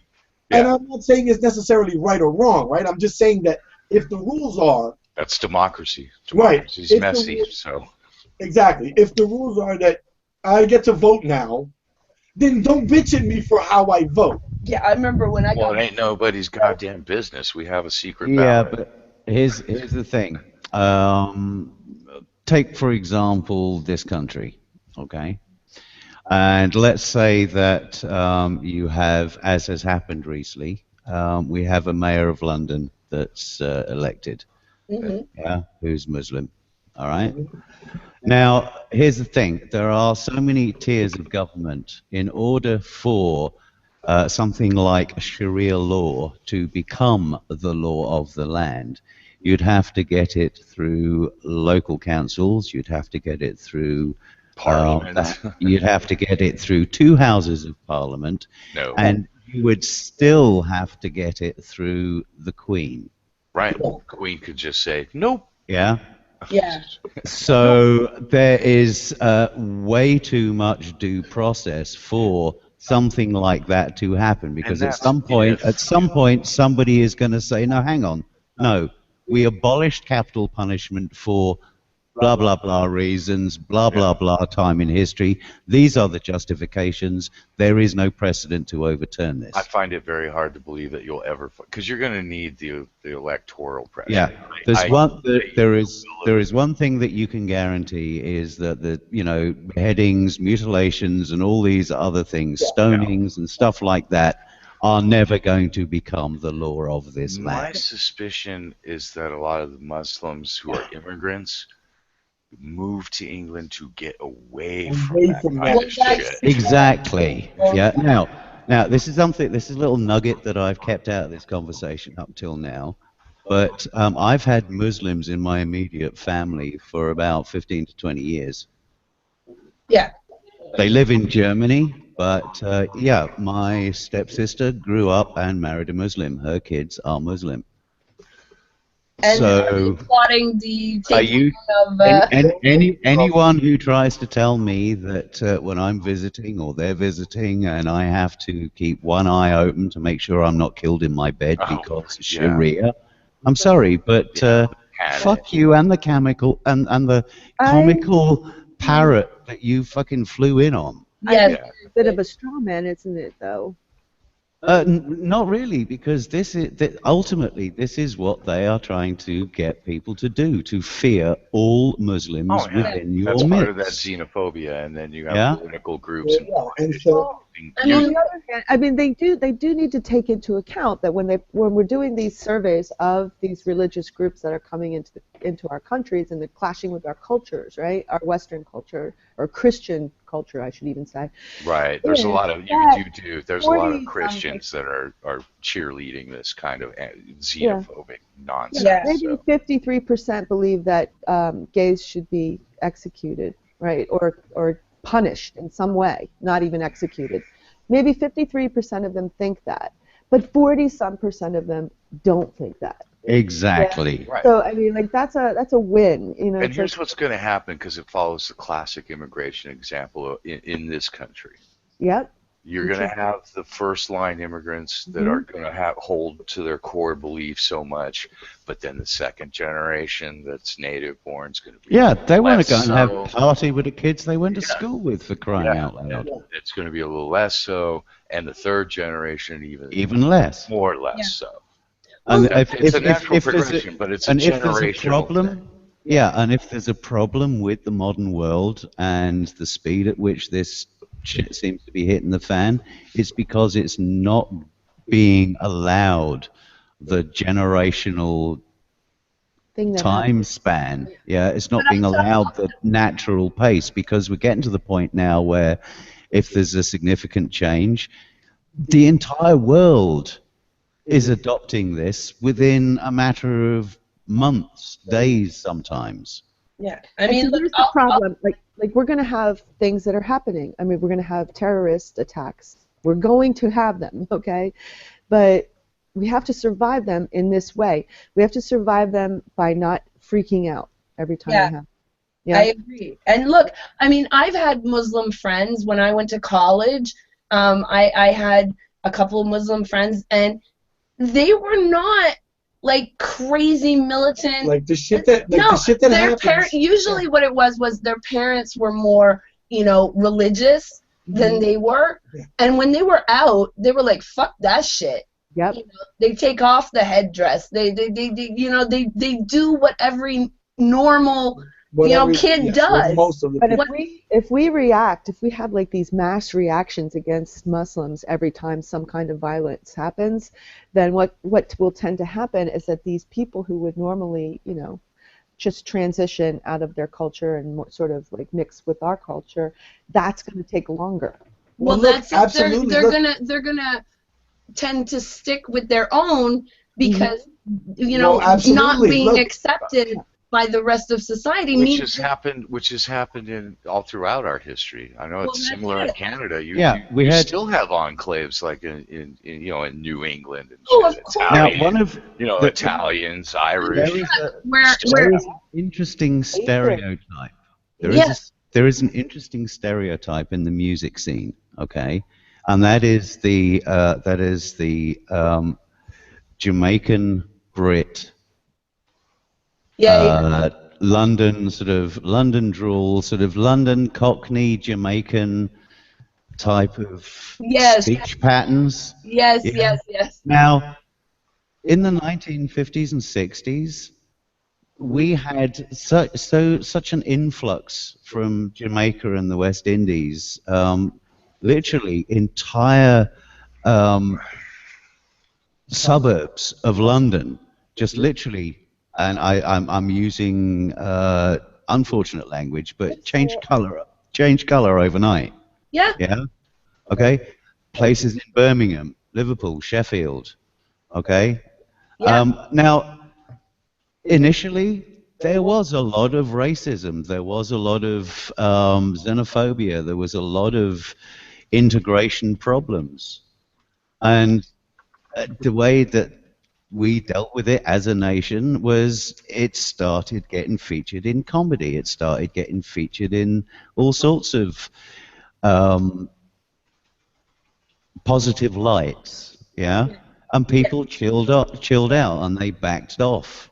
Okay, yeah, you still have underlying tensions. You always will have, because guess what? People do shitty things to each other. Resentments build. Yeah, loyalties show when you get fucking little scenarios happen. exactly. Yeah, but here's the thing. Now you have an entire archetype, an entire stereotype that is making headway that wouldn't have existed without that initial influx. Yeah, I mean, Well, Yeah. So I- cultures do, they merge and they create and they erupt from, you know, a melange, a cooking pot of different influences. well, it's like, look, I live in Montreal, right? And Montreal is one of the most multicultural cities in Canada. I mean, you name the ethnicity or whatever, we got it, right? Yeah. Yeah, I grew up in LA, Yeah. so I know Yeah, that. you know, and so, you know, my kids go to a school where there's East Indian and Muslim and Asian, and you know, it's literally a melting pot of all kinds of different cultures. They celebrate it every year. Everybody brings in their food, like the cultural food and whatever, and they Yeah. you know, and I think it's a wonderful thing, and no one looks at one another like they are less than someone else. Everybody gets together, everybody celebrates it. It's a positive thing, and I think that that's great. now Yeah, absolutely. Couldn't agree with you more. here's El the things that Paso, we the can't. working class part of El Paso. Okay, so I mean they've had immigration and migration in there for years and years and years, and there's still pockets of people who are just like looking down their nose on it. Yeah. Well, the funny thing is, But not many. Yeah. yeah, but the funny thing is, when you say that, Exile, the only ones that ever clash and are the most bigoted towards each other are white French people and white Here. English people here. Really? Bigot. Yeah. Now, You look, know, that is the only Here's- group, I swear to God, that cannot fucking get along. now, here's I the don't things. Look, here's the two things that You know, Willie, I never took you for a bigot, but you've just done it. Just right there. that's why she's bigoted against French people. I am bigoted against Le Français. Actually, no, I'm not. Quebecois. Yeah, the Quebecois. You know, don't Quebec, call them. the Quebec. African. Yes, not the French from France. You guys are cool. It's the Yeah. the What do you mean, you guys? I'm English. Yeah, well, actually, French. Yeah, French from France don't really like Quebecois. oh, Oh, yeah. they hate them. They hate them. Let me tell you. Us over here in Quebec, if you speak French and you encounter someone from France, Oh, you yeah. you are basically a pleb.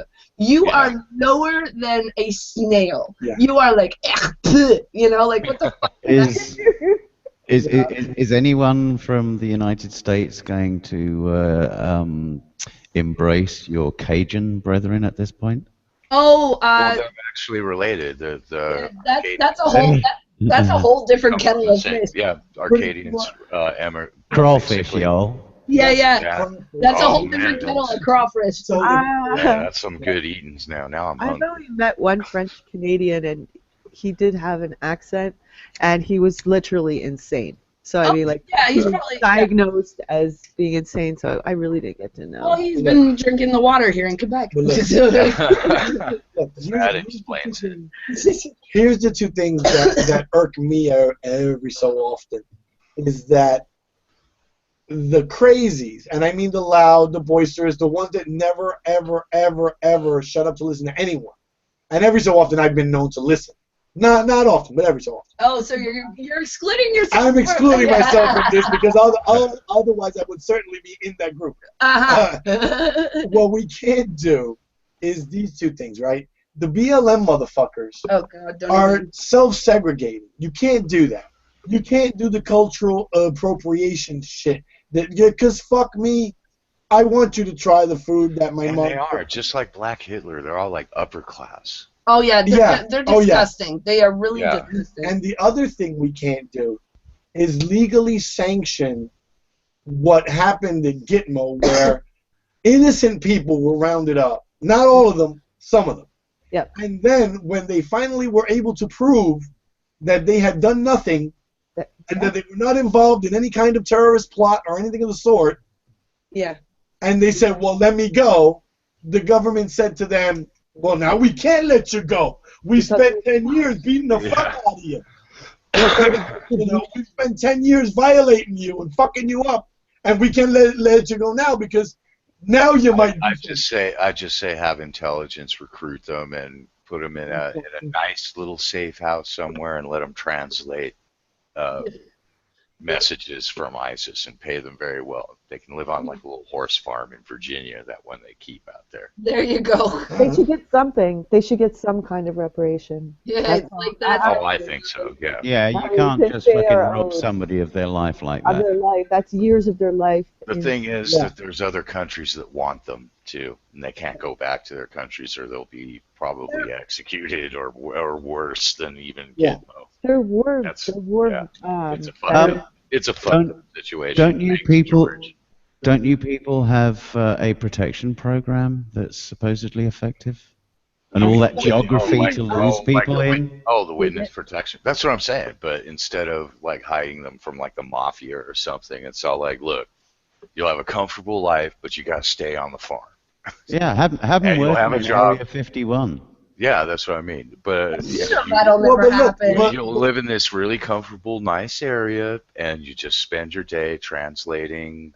I mean, if you think messages from If you my think about it, Area 51 is the perfect place to put them because they've had the fucking shit tortured out of them for years for secrets they didn't have. Okay, buddy, have some secrets. Have some Have some secrets. secrets. and then we can fuck you if you give it to anybody. Even if you offered something like that, at the end, look, there is nothing that New York State can offer me for having been fucked up by the cops. Nothing. Now, can you imagine? Yeah, I get that. There's reparation and then there's justice. There's And then, two can you different things. imagine suffering like Well, years? Joe, how about your own personalized sex cop down in the basement? Wouldn't that do it? No. No. Maybe a midget. If I could have a herd of midgets. A herd of midgets. Yeah, a herd of them and like with like bridles on and Ah, Ah, Oh, now Maybe a little herd of we get into kinky time. I might now I know. okay. For your birthday. yeah. A brony den. a brony den. Oh my, At the end of the day, kill at me the end of the day- now. at the end of the day, I don't think there's much that you can do for some of this shit. Look, if you've ever seen this is not pretty. Yeah. I mean, Yeah, I know. people who are at the tender mercies of the intelligence organizations, and not just the U.S. ones, but in other countries. Oh, the friggin' Jordanians. There's a threat for someone. It's all like, oh, okay, we could always send you to the Jordanians. No, Yeah. I like Gitmo. I like Cuba. I like It's it nice. here. It's nice and sunny. I take it back. That might work. That might work. That might work. Look, you can stay here, or we're sending you to the what? Or actually build up the Gitmo area. You have the little separate area that's nice. It's got the rec room and the swimming pool and everything. Turn it into a colony. There you go. Yeah, and then you go Yeah. like, look, you go here, and your job is to translate this stuff, and then you go, then you kick it. I mean, if you You can think have about it, lobster. You can have lobster and steak. If you think and about whatever it- the fuck you want. Yeah, that's what happened to Australia. Yeah, that's true. yeah. Speaking of that, but yeah, it's it's something that's very difficult for people to get past. yeah, I understood. Like I said, difference between reparations and justice. Injustice, yeah. Yeah. And Big that's why I'm okay with places that for some crimes have the death penalty. I understand it. I mean I don't endorse it, but like Yeah. justice has to be a little bit yeah, vindictive. but understanding it doesn't mean to yeah, endorse it. yeah, no. I wouldn't pull it. There is a retributive element. Well, there's also there is a punitive element in justice. Yeah, there has to There has to be. Yeah. yeah, and there's I don't also support the death penalty, period. I, But we don't need to open up that can of worms. Yeah, no. I get it, but I get it. As Yeah. thing, they just did a study that says that when you take Tylenol, you feel less empathy. I'll be right back. Really? Really? It's probably not I true. don't give a shit but- anymore. I mean, it was going around on social media that this one particular over-the-counter medicine, if you take it, it's shown that you have less empathy towards people. And I was like, yeah, let me just give me more of this because I keep seeing shit in my feed of people getting burned alive, getting their heads chopped off, and killed in these horribly violent Yeah. ways. Yeah. Social media. I am so glad that that's not something I've ever had to worry about. Everyone Social pop some media. Tylenol. Social media is quite possibly the most inappropriately named thing that It's like anti-social media. Like, yeah. Yes, I agree. I agree.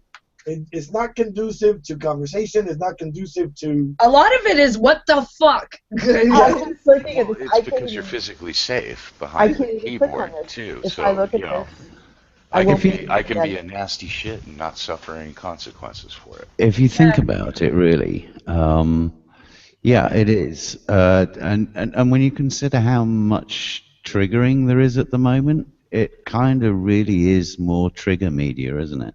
Yeah, that's exactly. Yeah, agitprop, like what Exiled was talking about. Yeah. A lot of people use that as agitprop to like bypass the neocortex and go right for your reptile brain. Oh yeah, for sure. I mean, I open my feed every morning with sort of a little bit of trepidation. It's like, what am I How going? many trolls? Yeah. How many trolls and what kind of disgusting things am I going to see first thing in the morning before I've even had my first cup of tea? Like. Just take some Tylenol first, Willie. Yeah, I actually like my Twitter feed because it's the first thing I check every morning, and it's always empty. It's really nice. Oh well, there. I should do that then. I'll go check out Brian's feed, and it'll be all fine. You know what? I think they're gonna eventually have to legalize it everywhere. What? Weed. Weed? Yeah. Well, Because- no. That's going to happen in the United States, and it's funny. It's the monetary thing that's doing it too. But No, yeah, but I mean everywhere. Couple of years, it'll be legal down here in Texas because they're looking at Colorado and they're looking at that. Yeah. They're looking at the other green. And the nice thing about it They're is like, what whoa. Colorado is using it to fund. Colorado is using it to fund education. Bravo. go. Well done. Well, There here you they're go. going to legalize it next year. They've already started a pilot program in I know. Ottawa. Oh, So dude, I'm always gonna be high when I go online. yeah, they already have their pilot programs running in Ottawa, and looks like it's going to be legal. But until then, do what Exile said: pop a couple of Tylenol, you'll be all good. I want Miracle. Miracle would be good. I don't know if I can deal with a mellow Joe. A mellow Wait a minute, Joe. I'm gonna miss the yelling. I'll Oh, hide yeah. his weed every once in a while, and then he'll Yeah, just then back to he'll me. go off. Okay. Exactly. I'll spend a couple of days fiending for it and be a bitch about it. Yeah. There you go. You'll be able Really, to tell really them. wind you up, let you go, and then after you're done, you can have a blunt. Exactly. Oh yeah, I will be high. I like that. Broad line, got it. Social media is the Lord of the Flies played out online. Yeah. I had to laugh at that. That's so spot on. Yeah. Pretty much. Yeah. Exactly. You don't want to be. Who was it? Piggy. Piggy. Piggy. Yeah. Nobody wants to Don't be. want to be Piggy. Yeah. No. Although sometimes I would like to bash my head into a rock when I see some things on it. And of course, the Batman, not a fan of taxation. Oh God, yeah. Goddamn libertarians infiltrating my stream. What's up, Bats? No taxes! No taxes! Taxes bad. You know, to be perfectly honest, But the I thing would, is, I would rather pay it. actually People have. pay it. I would actually rather have an economy that is supported by a functional tax system than living in wilds where, yeah, you can't get down to the fucking next town because the guy that owns that strip of land just can't be asked to do fucking nothing with the road. Yeah. Yeah, that's true. You know? Yeah. He's driving along, all of a sudden, bang! Right. All of a sudden, whoa, sinkhole! Although that wouldn't be much different from driving on the roads here, I gotta say. I have to admit that's the one thing that I did notice about the U.S. road system is you need to get your repairs sussed. You know, nothing, Brian Johnson. If you've never been to Quebec, it's really funny because we're about 45 minutes to an hour away from the Ontario border, right? So if you drive over to Ontario, as soon as you cross over the border, the roads are so nice. They're smooth. They're crisp. And then you come back into Quebec, and if you're not, paying attention, you know exactly when you're back in Quebec because the minute you cross over the line, it goes from smooth, nice road to bang. Yeah. So it's like, welcome to Quebec, where we never fix our road. Yeah. But that requires. Why is that? It's actually because first of all, Ontario has more. They have more taxes going to their infrastructure than we do, and there is a difference between Quebec and Ontario with the climate and the permafrost. And so it fucks up. Yes, Really? That's going to fuck up your roads. In Colorado, I was surprised at these giant sinkholes that would open up overnight. Oh, yeah, we have those here. They're scary. Willie, do you and Joe want to have a little bit of a coup on a way of making your community more efficient? Oh, that would be awesome. Okay, it's a very, very simple thing. Yeah, and it's very easy to coordinate through the internet. Okay. And that is just have all of your service industries that want to dig up a piece of road actually liaise with each other and the council that is mandated with the upkeep of the road, and you can do it all in one go. That's really cool. Yeah, because here he doesn't know what he's talking about. He's English. He's English. Excuse me. One of the features of the product we used to have when I was last at work, and I earned good money doing that shit. We have no councils here. Yeah, here it's springtime rolls around. Some fat guy's on the back of a truck with a shovel, and he throws some asphalt into a hole, and they move on to the next one. Yeah. And that's why you see most of the road surface is this crisscross of little tarmac lines where little things have been done. Exactly, it's patchwork, and then it's patchwork, and that's shaming the road worker, dude. Yeah, he needs to get off the back of the truck and run behind it for a little bit. I gotta say, I'm efficiency shaming him. Get it right. Yeah. Or you're efficient. Everything is so efficient here in England. Yeah, that's a new one. I'm gonna use that. Yeah, efficiency signaling. Yeah. Yes, exactly. I'm going to efficiency signaling here. If it's not, that's good. If it's not efficient in England, then everybody would die. That's a sad fact of life. That's a bit extreme. I'm gonna have a virtue signaling stream, and it's just me reading Marcus Aurelius. I think that's a bit extreme, Exile. I may have to indoctrinate you later. That kind of actually, that sounds kind of kinky. Oh, don't even go there. Don't even go there. Hey, you know what? It does sound kinky. Oh, hey, man. We don't have a basement, trading let alone a sex cop trap down there. Don't you have like an old, dilapidated barn though? I have to say, with a sturdy crossbeam. We have a bee living in the bathroom, if it's any help. Yeah, because Rod line, I'll take English advice on anything but dentists, because the United States has such great dental care for all of its citizens. Everybody can afford it, right? If you can afford it. If you Are you could. taking, are you taking a dig at the stereotype of British being Well, British it's people not having bad. bad teeth? No, it's just America's the same way. United States is the same way. Oh, I have never understood this. What do you want to call it? Firewall between dentistry and just medicine. Yeah. Yeah, it I've never makes no understood sense at all. It It makes does. no sense at all. They need your teeth to chew food. Now, 40 years ago, English dentistry at the national health level was fucking excellent. And now. Well, the last NHS dentist I went to, he really fucked up one of my molars. Yeah. God. I went to a private dentist 5 years after that. Walked into the surgery and it was the same guy. Yeah.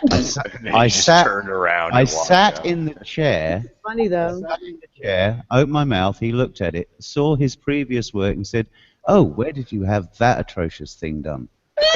You did it, didn't you? And at that point, I got him out of my mouth, and I stood up, got out of the chair, and I said, "You fucking did that 5 years ago in your NHS practice, you bastard."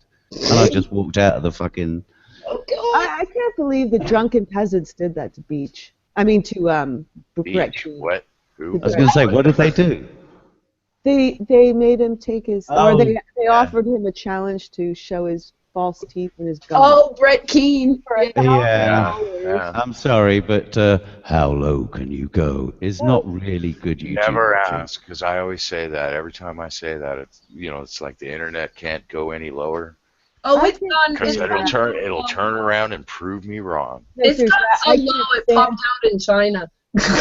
I can't stand Brett, and I still am sympathetic with him over this because Well, he got what he he's needs supposed to do. $1,000. Yeah. Do, you know? Yeah. Oh my God. Anyways, guys, I gotta go because the kids are. We gotta go get the kids from school. Oh, I just thought we'd have a good stream. It's my Thanks. favorite place to stop. So hang on. So your kids are placing obligations on your time, are they? I know, isn't it amazing? How oppressive is that? How entitled are they, huh? I know Keep the little suggesting- My bastards. day, we walked. Parents' lives matter. Yeah. Stop. I keep suggesting tell them to the carnies, but no. The carnival. We are kids and we. Yeah, but the 5 miles in the snow with nothing but bags on our feet. You were lucky. Yeah. God. All right, guys.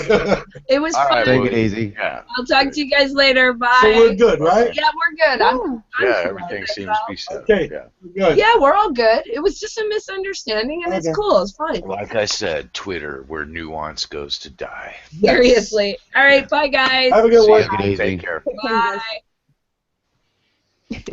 So there we go. English, fucker, do you speak it? Yeah. Do you read it? English, do you read it? Do you read it? Yeah, nuance. So hopefully, yeah, too. I don't know. I guess if that Sargon stream started yet, It's probably about to start. I'd like to see it. It's going to be interesting to me. I think it would be interesting. I think this is just Sargon using the opportunity, actually. Yeah. Not to call him an opportunist. I think it's just using opportunity to do dialogue. Well, let's And I'm face going to it. say it now that probably Coughlin's probably peeing himself right about now. But Oh, I don't really give a rat's ass what. yeah, I Coughlin know, is but or I had isn't to say it getting into anyway. right now. Well, that's his thing. But yeah, that's what he does. What I would say is, if he is being opportunistic, he's being opportunistic in a good way. at an opportunity that the Dialogue. anti-Sargonites have raised for him.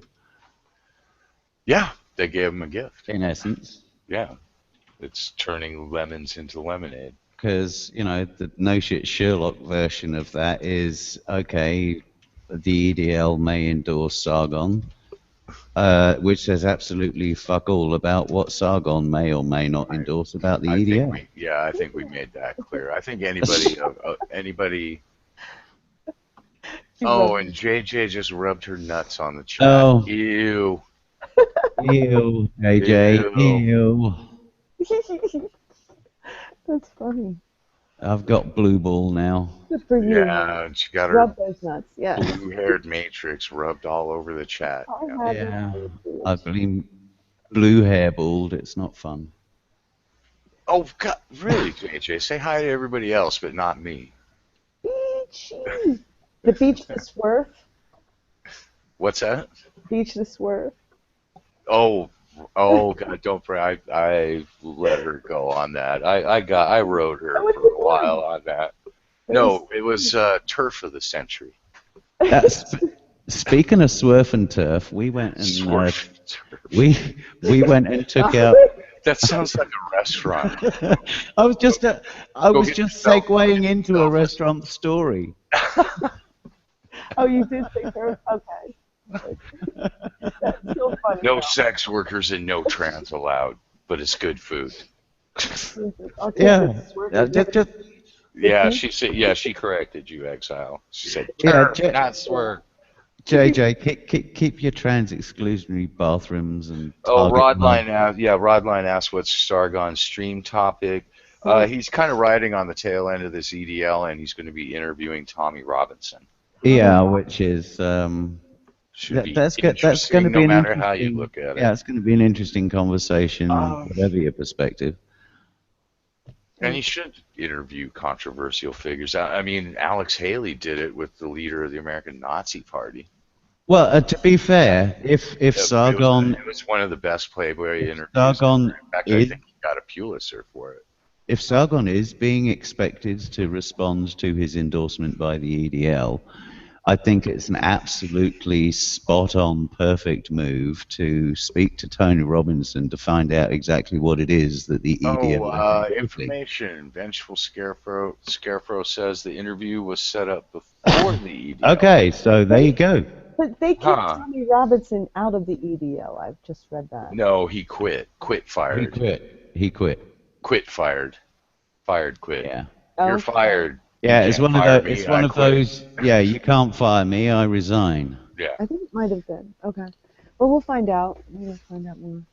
So Yeah, and there yeah. you go. Rodline's got it. Got the joke. I go to Red Lobster for my swerve. Yeah, yeah. Well, the other night we went over to a place in Horsham called Smith and Weston. That was fun. Is that purposeful, or is that the actual name, as in being Well, close to Smith and Wesson? it has, Or am like, I just American- reading into it something? that's not- No, it's a validly read into pun, but it's Yeah. also a double plays on the fact that it is Western themed.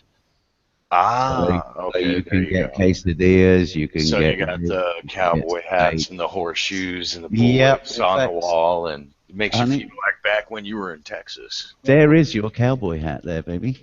Yeah. There you go. Put it on for the good folks. I can't. I have headphones. There Well, you go. JJ's a Texas gal. She'd appreciate that. She needs to wear her 10-gallon hat in the next video. Yeah, it's all purdy and glittery.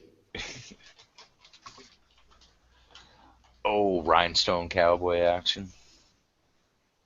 It's a little more than rhinestones. It's actual glitter that's fused into the plastic. Comes in all sorts of colours. Red ones and green ones and blue ones. Maybe if I Ooh, glittery boots. Yeah, see, JJ can relate. She's got glittery boots. Did you want to Glitter- come in, JJ? Yeah, come on in, JJ, for a little bit. Come and join our comfy chat. I'll send you the link on Skype. That's if you haven't blocked me. It seems to be sticking. What are pretty they, well. glittery boots? Are they rhinestone boots, though? That's the. No. This is She gave classic. an emphatic no. It's possible that she's blocked me, SJW, that she is. She's scared of us. JJ blocked Brian? I'd be scared of me I'm too. scared. Apparently she's scared of me, so yeah. We're more that's- scared of you. You're the Seriously. empress of the blue-haired Matrix. Come on. Yeah, not only that, but you're going to outlive us. Yeah. Well, the way she By a runs lot. the way she runs her mouth, that's not the jury's So, still yeah. out on that.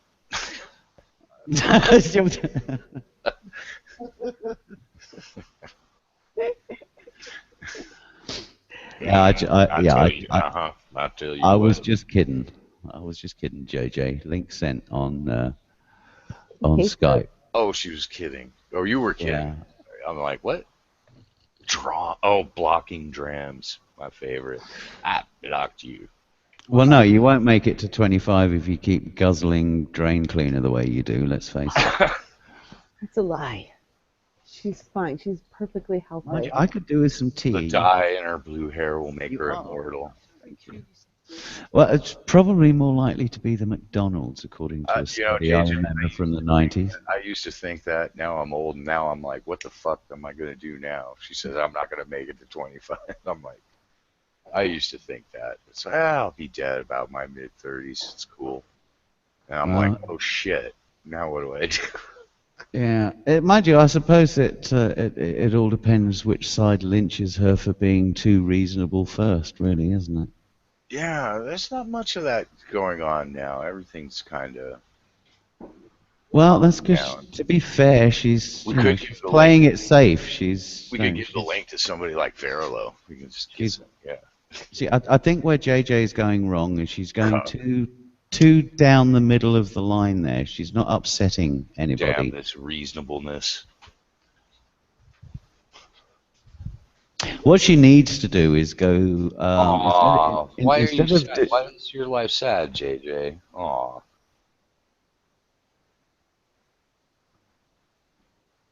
Oh. I think she's probably oppressed by all these hangouts she's pushed to do. Yeah. It wasn't a literal suggestion, JJ. Well, come on the stream and upset me. Come on the stream and upset me. Yeah, let's get upset together. I didn't make it, Batman. Zombie. Yeah, I saw that episode last night. Batman. Yeah. JJ's scared of the elder gods. I guess that's what we are now. She is. Hello. Hey, JJ. She's muted. She is muted. It wasn't me. My hands are here. It was self-mutilation. Ooh. The worst kind. That was funny. Oh, thank you. They're not all winners, but I get one in there every once in a while. That was pretty good. Hey, JJ. So what's going on in the world, JJ? Tell us. Nothing, just been nothing. Nothing. You just fuck up. Who's talking about Jenny? What? Derp will always bring it up. Screw her. What? Jenny, you fuck off. Oh, what was that joke you had, JJ? Oh, about the feminist thing? Yeah. Where I was like... You responded to her comment. Yeah, set it up. Go ahead. Jenny was commenting on my videos and saying I was like a conservative feminist and stuff. And like that I needed to be more like her type of feminist. I was like, okay, I'll be more like your type of feminist, and deleted all her comments. Dun dun dun.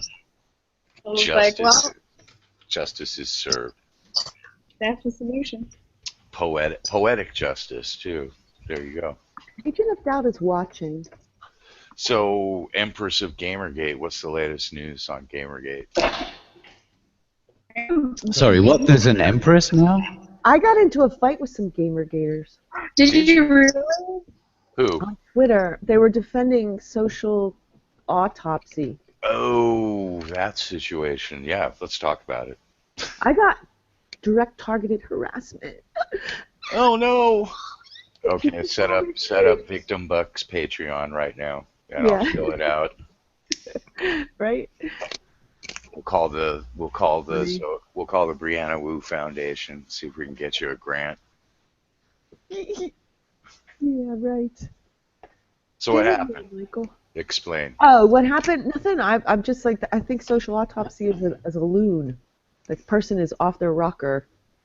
Yeah, Batman. Social autopsy is an idiot. Yeah. You know what? Here's the thing. Brianna Wu, Brandy Harper, they can be assholes, and so can social. Yeah, it's possible for everyone to be wrong in the situation. Yes. There's one thing. There's a no shit Sherlock page on arseholes. Everybody's got one, and that includes ideologies. Yeah, Mike's here too. Hey, Agent of Doubt, how are you? Hey, Mike, are you at work? Those are my teeth. Those are your teeth. He's I on. fight him in real life. You have like a triple fang thing. You got one fang in the middle and two on the side because you have to have an extra fang because you're special. And horns. Anyway, so yeah, I kind of noticed a little bit of that on Twitter. I unfollowed her the other day. I was just tired of Oh my god. Graham. So That person is like a total lunatic. It's never going to end. I think it's a troll. I honestly think they're like, well, she's a real person, right? She has a real face. no, and she's real an hair. actual person. Ralph But Howard honestly, interviewed her and everything. No, she's a if I didn't know her that, history. I think it was Her history. She worked in the finance like I think it was sector, chimped all out that. pretending to be a rad femme. You thought it was a what? I would think it was like Kiwi Farms pretending to be a rad femme, like they did. Oh, somebody trolling her. No, I would think that that's what she was doing. That's how That she was doing. She's freaking falling. insane. Yeah. The thing is, I think she kind of blundered into the situation. Well, she- So she's kind of a noob, and this will be a reference that many won't get, but somebody like Raul, mm. remember, Yeah. he just blundered into the situation and And like, then you you know, just keep I'm letting the go. boss and making every noob mistake you can make. Listening to people who don't know what they're talking Well, about. I'm just going to say this. Zoe and Harper are very skillful at their art. You know, what they do I had online. I had an occasion to use the services of or to approach the services of Crash Override, and it was in a very specific context. There was all kinds of shit going on around me on YouTube with laughing witch and shit. Okay, Uh-huh. and right in the middle of that, Josh Clark infiltrated a group of 12,000 young gamers. Okay, young people. They were Markiplier fans. Is that how you say his name? Markiplier? Markiplier? Mark, who? What? You don't know who he is? Okay, well, nobody's going to know. He's like this cult Just figure. say gaming. America. Okay, very positive, upbeat part of gaming. Yeah, he's like a figure, like a YouTube star, that type of thing. Okay. Yeah. So these are his fan clubs, and Josh Clark infiltrated this group with dozens of sock accounts, and one of the administrators of the group knows me and knows of Josh. Therefore, yeah. So everybody was freaking out in the group, yeah, about it, and they were trying to find who were all the sock accounts and get rid of them one by one, and that's where there's a big kerfuffle. And then, of course, Josh started doing this crazy shit, okay? And when I say crazy, I mean like seriously demented, twisted accusations like that these women raped his daughter and that sort of shit. I mean, like really crazy off the wall shit that was upsetting the kids. So I actually contacted Crash Override. Oh, said, so you were actually can you help this group? use their surface. Okay. Right. What happened? Nothing. Nothing. It took 10 days and then got back to me. By that time, I'd helped them figure out, you know, just to stay calm and don't panic and that sort of thing. And they got him out, you know, and everything calmed down. So by the time the 10 days was up and she contacted me back, I didn't need her services anymore. But, you know, they seemed to handle it well. I thought that they handled it okay because they would not give me information. Yeah, they would not like. They had good boundaries. Unless I was the victim of something, they were not going to talk to me. Yeah, and I thought that was pretty cool. You know, they weren't there so just they to were all gossip with went me for it. or yeah, they were taking it seriously, and it was actually kind of serious. Okay, so But, I mean, I didn't have a negative experience with it. It seemed like they had some of their shit together. Now, what they would have done past that, I don't know. I really just don't know how they can be helpful, to be honest. okay, so that's an insight. So Crash Override's actually doing something. It seems They're like actually it's providing something. the service they claim to provide. They got back to me. Yeah, it took Yeah. 10 days, but they did get back to me, and they weren't weird. Let's put it that way. They were They weird. passed my sniff test. The first Oh, stage okay. of it. Yeah, now I trust your judgment on these things. In a world without weird. That I would kind of have sounds to- boring, but Yeah. I would have to know more about them to know if I thought it was illegal what they were doing. well, there's a lot of shenanigans. Yeah, And you'd also have to know the statutes that are applicable as well. yeah. I could have. There's a lot of people who could explain it a lot better. So, Yep. as far as Quinn and everything, I mean, there is, because from what I saw, regardless of what you think of uh, social autopsy, the way they handled it, it seemed like they didn't like someone intruding on their market, so to speak, their territory. Yeah. Yeah, but I think that this gal, I don't think she's used to like how this thing works out on Twitter, drama, whatnot. So she stayed in it too long. She needs to chill out. She needs to know when to. It's over. It's been over. Yeah, All you do is you just keep dragging it out and out, and like every time somebody tweets her supportive, it's addictive. I think she's addicted to the support that she's getting from people, and it's just basically the enemy. Rod asks, yeah, that's what we're talking about. Whatever happened with it, it seems to, okay, here it seems to have gone on to her. She had some drama. I believe that it was two journalists that were sympathetic to Zoe and Harper. I would have recorded their personal friends. Yeah, well, one of them works for the Washington Post, and I saw what she was doing. She was recording social autopsies conversations without her knowledge. Oh, really? Yeah. There was some, like I said, shenanigans going on. So it seems I can't remember the other guy. He writes for the New Yorker or New York Magazine, one or the other. Yeah, well, she doesn't seem to be on the up and up, and I think that might be why she recorded it. But I don't know why she would release it, because that's not cool to release that without permission. That's illegal. Yeah, well, she was trying to set her up. I have a question. Yeah. Well, she shouldn't be doing illegal shit. That's illegal. It depends. I mean, you can record, but you can't. Well, some states have, yes, different states have different laws. Yeah, but most don't allow that without permission. Yeah.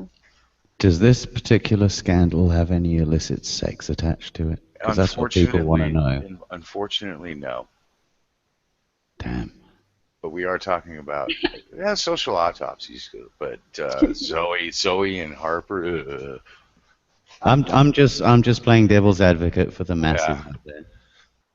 Give the people what they want. Sex. Exactly. Most people want to know the illicit sex scandal. Yeah, pretty much. Because, there's nothing better to compensate for your own lack of activity in the bedroom than seeing what's going on with the rich and famous. Or even the not so rich and the not so famous. or the skanky and infamous. Yeah, skanky and infamous. That's really what we want. Give the people... Yeah, down in the dirt, skank. 24/7. Platypus would do Zoe, Randy, no. Okay, that's good to know, Platy. We've gotten to that little. What is that? Kill, fuck, marry. We're gonna get to that point. What's that? You did it back. Marry, fuck, kill, apparently. So you want a round of that, do you? Okay. Not really, but I guess I opened the door. Yeah, you open the door. It's kind of full. Well, I got it. Now. You're supposed to pick 3 people. Okay. Yeah, I'm just trying to think of 3 people. Trump, Clinton, and Sanders. Oh, trust you to go there. I was thinking more. We're gonna go foul Yeah, yeah. Okay. Well, we'll do the US one first, and then we'll do the British one. Okay. Of course you can, Rod. You can kill the person by fucking. Yeah, you get a 2 for that way. Yeah. I think that's. Oh, a pretty- kill fuck.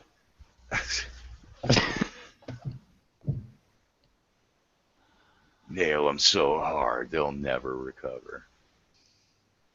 Actually, talking of nails that you don't recover from, I saw an advert the other day for a nail gun that can actually be used as a home invasion defense weapon. It can fire a nail accurately up to 16 meters. Wow. So Really? you could effectively nail your burglar against the wall and wait for police assistance. Oh, we should get one. We should get one. Actually, you can get around gun laws, I guess. Yeah. I don't own a gun. Yeah, I don't own a gun. I've got a nail gun, but it doesn't count. Oh God, JJ's thinking of buying one too. I can hear your gears turning. You can hear it, can't you? So can I. Like accidentally kill myself or Tofu. Oh no. Sometimes she's irritating. Yeah, Tofu's been beating her up. Domestic violence, interspecies domestic violence. I saw that. I saw that on Twitter, I where need she a was kitty. just maliciously pouring at you for attention. Yeah. How entitled is that cat? I mean, seriously. Oh, that was my friend's cat actually, the one I'm cat sitting. Mine is that one's a sweet cat. Mine is a bitch. So what you mean is it enacts its oppressions with paddy paws, not claws extended. No, I get all the claws. Yeah. I look like I've been hanging out with Edward Scissorhands or something.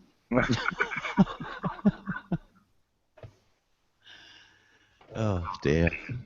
There's an old trick, but Broadline says my paintball gun can hurt enough. But there's a trick to be really evil. You can put the paintballs in the freezer. Ow. If you really want to be evil. Do they look like real guns? Paintball guns? Some of them do. Yeah, that's a problem. I don't know if you remember Sandy. She's doing her indoor airsoft thing. You could just But use she- it to tell someone. Oh. Like if it looks like a real gun, you could just pretend it's a real gun. Ooh, that's a dangerous proposition. Yeah, it is, because you tend to get armed response units, Yeah, and they have real guns. Don't do that. Okay, don't do that. Never mind. don't do that. Yeah, Yeah. bad idea. Bad. That's a very exile. bad idea. Yeah. Bad idea. Tofu and Sarge are conspiring together. Oh, is this the fartspiracy? Oh. Here we go. You bring up Sarge, farts aren't way far behind. Oh my god. I was just. You actually heard Tofu fart? Didn't you Yes, say that? when she was pooping. Yes. Really, man, that's rare, man. You might want to take the cat to the vet, man. Usually they're very dainty. like- You're usually dainty and discreet. Well, she's a very fucked up cat. I found her in a dumpster. She's got a Yeah. lot of problems. Okay, like. Oh. Oh, dumpster cat. That makes sense. It's funny. It's funny that she's like started flirting after she was hanging out with Sarge, though. That's Yeah, kind of suspicious. it's in Patriarchy, right there. it's the fartriarchy and the Yeah. fartspiracy. Patriot archery. Well, isn't that what was that about? Yeah, fart rape. Some feminists actually talk Yeah, about what is that. that about? No, there's no way that's an actual thing. That must be a joke. Oh, okay. I was so thinking you it know. was, but I was Okay. thinking like I was hoping it was, but a few months ago there was a huge talking point around fart rape, Yeah, and I just it's kept huge. turning away from it. It was like, Yeah. no. It's like, So man, what you're It saying was Wait a it was minute, my hold on. equivalent of la la la la la la la. This is I not can't going hear to you. be a I real can't hear thing. you. La la la la la. I know, right? We've had enough. enough already, enough, no more. Yeah, no, I'm not even going to just entertain that for the purpose of conversation. It's just no. Were they serious, Platty? Were they serious? I'm looking up at, well, that's the third. It was a Reddit. Please Okay. tell me this isn't I real. don't want to. According to Professor Platypus, Steph Guthrie was the originator of that. I'll look it up. Oh, it was actually, okay, I'm on Encyclopedia, which is kind of like the pale encyclopedia. That's a good starting point. Yeah, actually used by rape culture theorists. Okay. Top feminist academics. Okay? Yeah. That's how it starts out. Top feminist academics have respectable, diverse doctorates from medieval art, English to women's studies, gathered at the University of Toronto. Yeah, that's what I got. got. Of rational thinking. Meeting center to discuss it. Human flatulence could be sexist. And we've already lost the Canadians, so... Because of patriarchal gender norms, women were not allowed to release gas in public because of men's unreal expectations. Oh, that's a lot. In Victorian London. Yeah, we all know girls don't fart. If a woman was to fart in the presence of a man, and the man responded by farting louder than the woman, that would be rape. That would be rape? What? Oh, good God. That's right, JJ. You better go to the police. This You've been this is multiple charges of fart rape. Come on, okay. This is on the waterpipe.wordpress. I don't think this is serious because there's a caption that says, "Why should we teach girls to fart louder when we should be teaching boys not to fart as loud?" By farting louder, Teach the man men is not to fart. it's using passive-aggressive violence to position himself as dominant. This intimidates the woman to subconsciously not release. It's a display. It's a Flash. display. Okay. And well, the woman but safety doesn't. Safety. Yeah, this can't be real. As a sign of submissiveness. Wait a minute. I want to hear what JJ's reaction. What's your reaction? Sarge will fart and then lock me in the bathroom and hold the door shut so I can't get out. I think that's some kind of wrong. That is definitely that's fart rape. That's probably closer to it, yeah. Yeah, fart rape. Call the cops. Okay. Yeah, the context I came across it first, I believe, was in the context of Dutch ovens. I hope everybody knows what one of those is. Yeah, please. Yeah. Yeah, all farts matter. Like, if Brian was here, I would just kick him out of bed immediately. Just kick. The beds here are very small. It doesn't take much. Guthrie's Twitter hashtag fart rape has started to trend as women are taking control of their own bodies by naming and shaming men guilty of fart rape. Guthrie hopes the guilty men will be identified and then their workplace will be called up and their employer will be notified the type of person they are harboring in the workplace. This has got to be a joke. So. It's got to be. Sorry. It's got to be. I'm going to like I don't think it originally started out as a joke. Really? Fart rape? That's the kind of thing that pops out of these little workshops and seminars. It's like, but JJ is definitely oppressed, and she needs a rescue. You don't get it. It's just bad. making jokes about fart rape is fart rape. Jokes lead to fart. Jokes about farts lead to rape. Fart rape.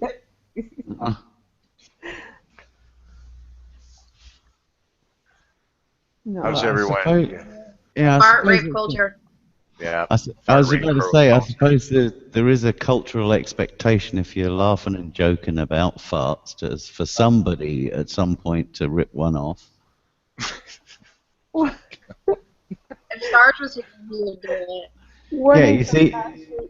Fart rape just appeared on the train. Sarge is on stream and he tries to take his camera to the John, and I'm like, no.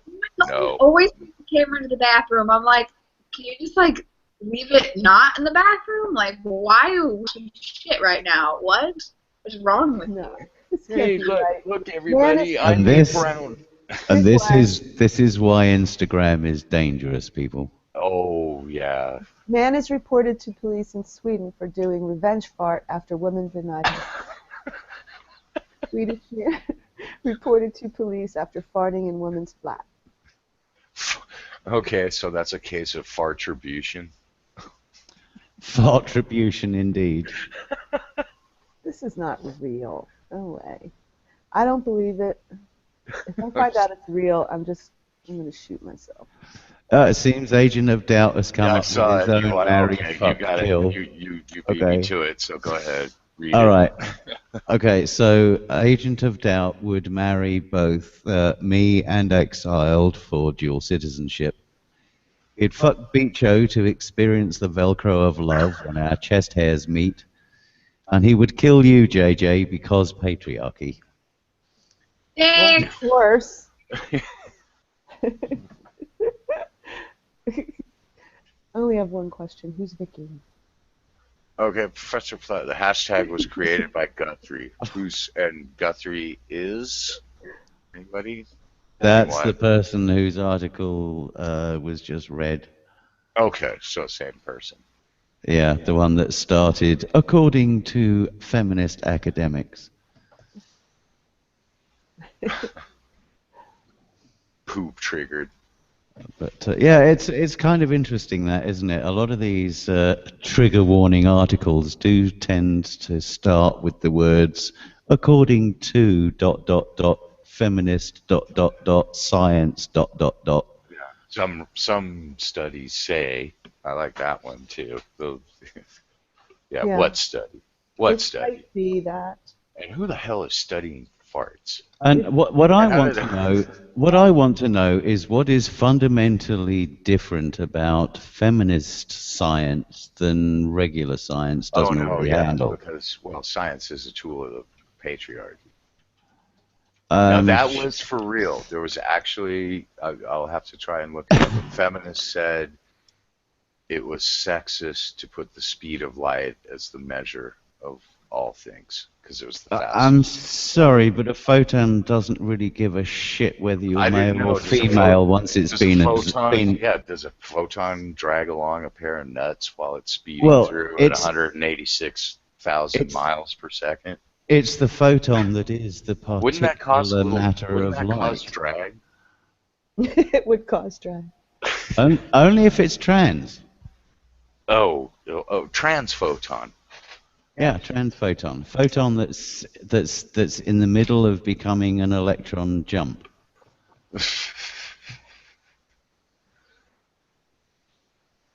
Now we're talking about this is a high class operation. Now the chat's talking about oh my god.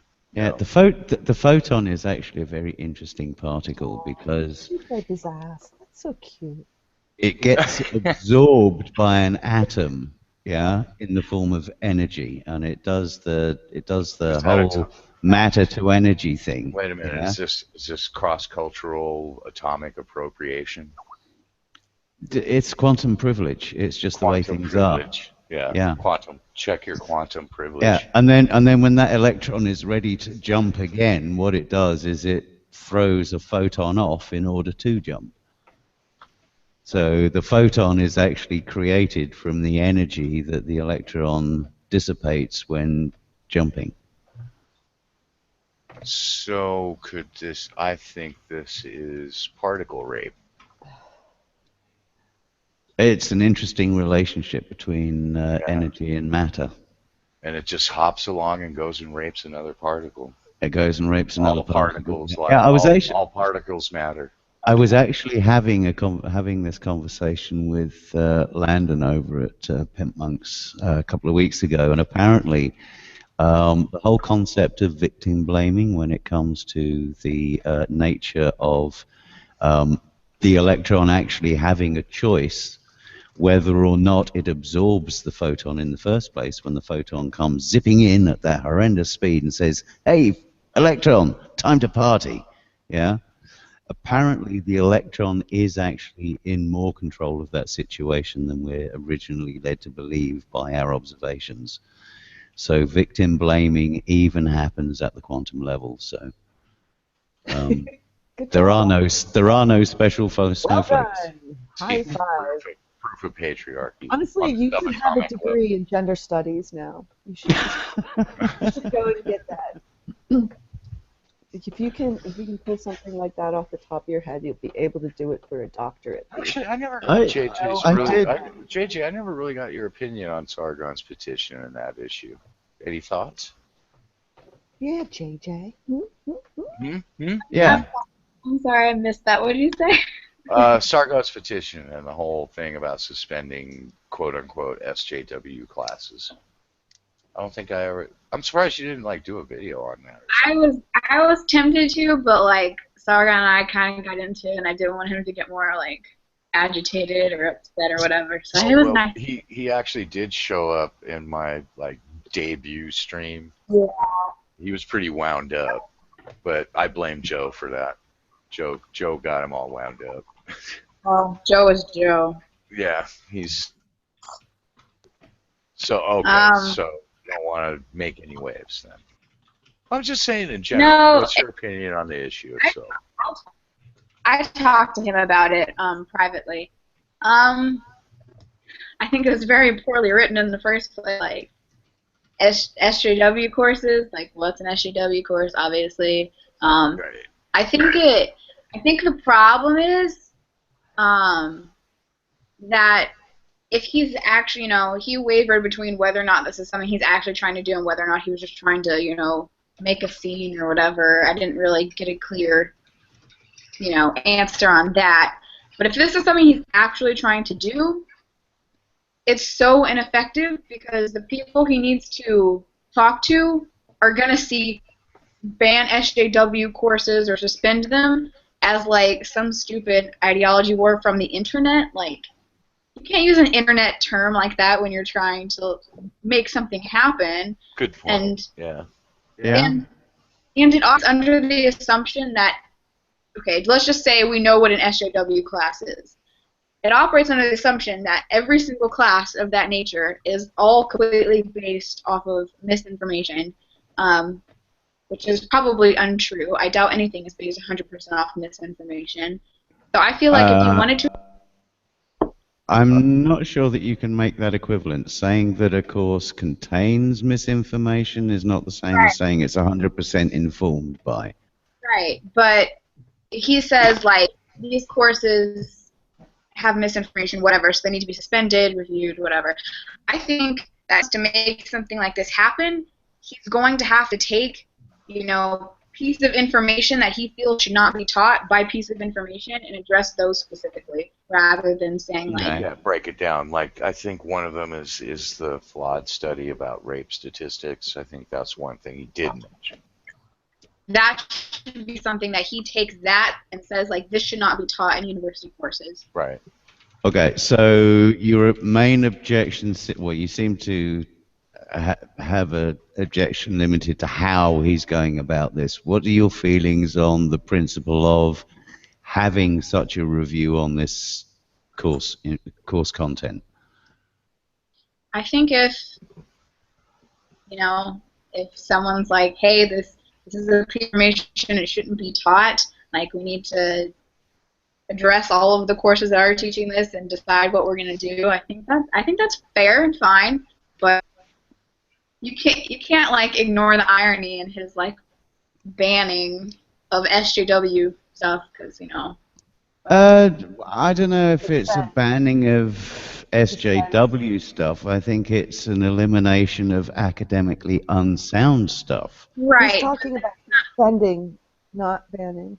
But why only one sector of academia? When he writes, you have to like, when he explains, that's fine, but you have to like consider what he writes. Like, that petition is what is being shown to the world, not Yeah, I agree. That petition is... I agree. It's very flawed. Very poorly worded. Yeah. But again, this is like how he's going about it. What about the charges of indoctrination and the comparison with culty behavior? What's your thoughts on that? Wait, what did he say? What are you talking about? It's basically the premise also is that it's taking these young impressionable minds and winding them up with all of this rhetoric and ideology and letting them out loose on the world, and it's causing chaos. Is that all just smoke, or is it just all smoke, no fire, or is there any shred of truth to it? I don't think it's quite that bad, but I get what you mean. Like there definitely is like a leaning when you take a class, even if you're taking like an English course or a literature course, you're going to get a professor who's, leaning to the feminist side of things or social justice side of things. Okay, and now for the tough question. Dun dun dun. Given that in the last hangout we were in together, JJ, I learned that you were actually friends, at least in an online sense, with Milo, who recently did that video. All white people are racist. All cis people are transphobic. All blah blah blah. Yeah.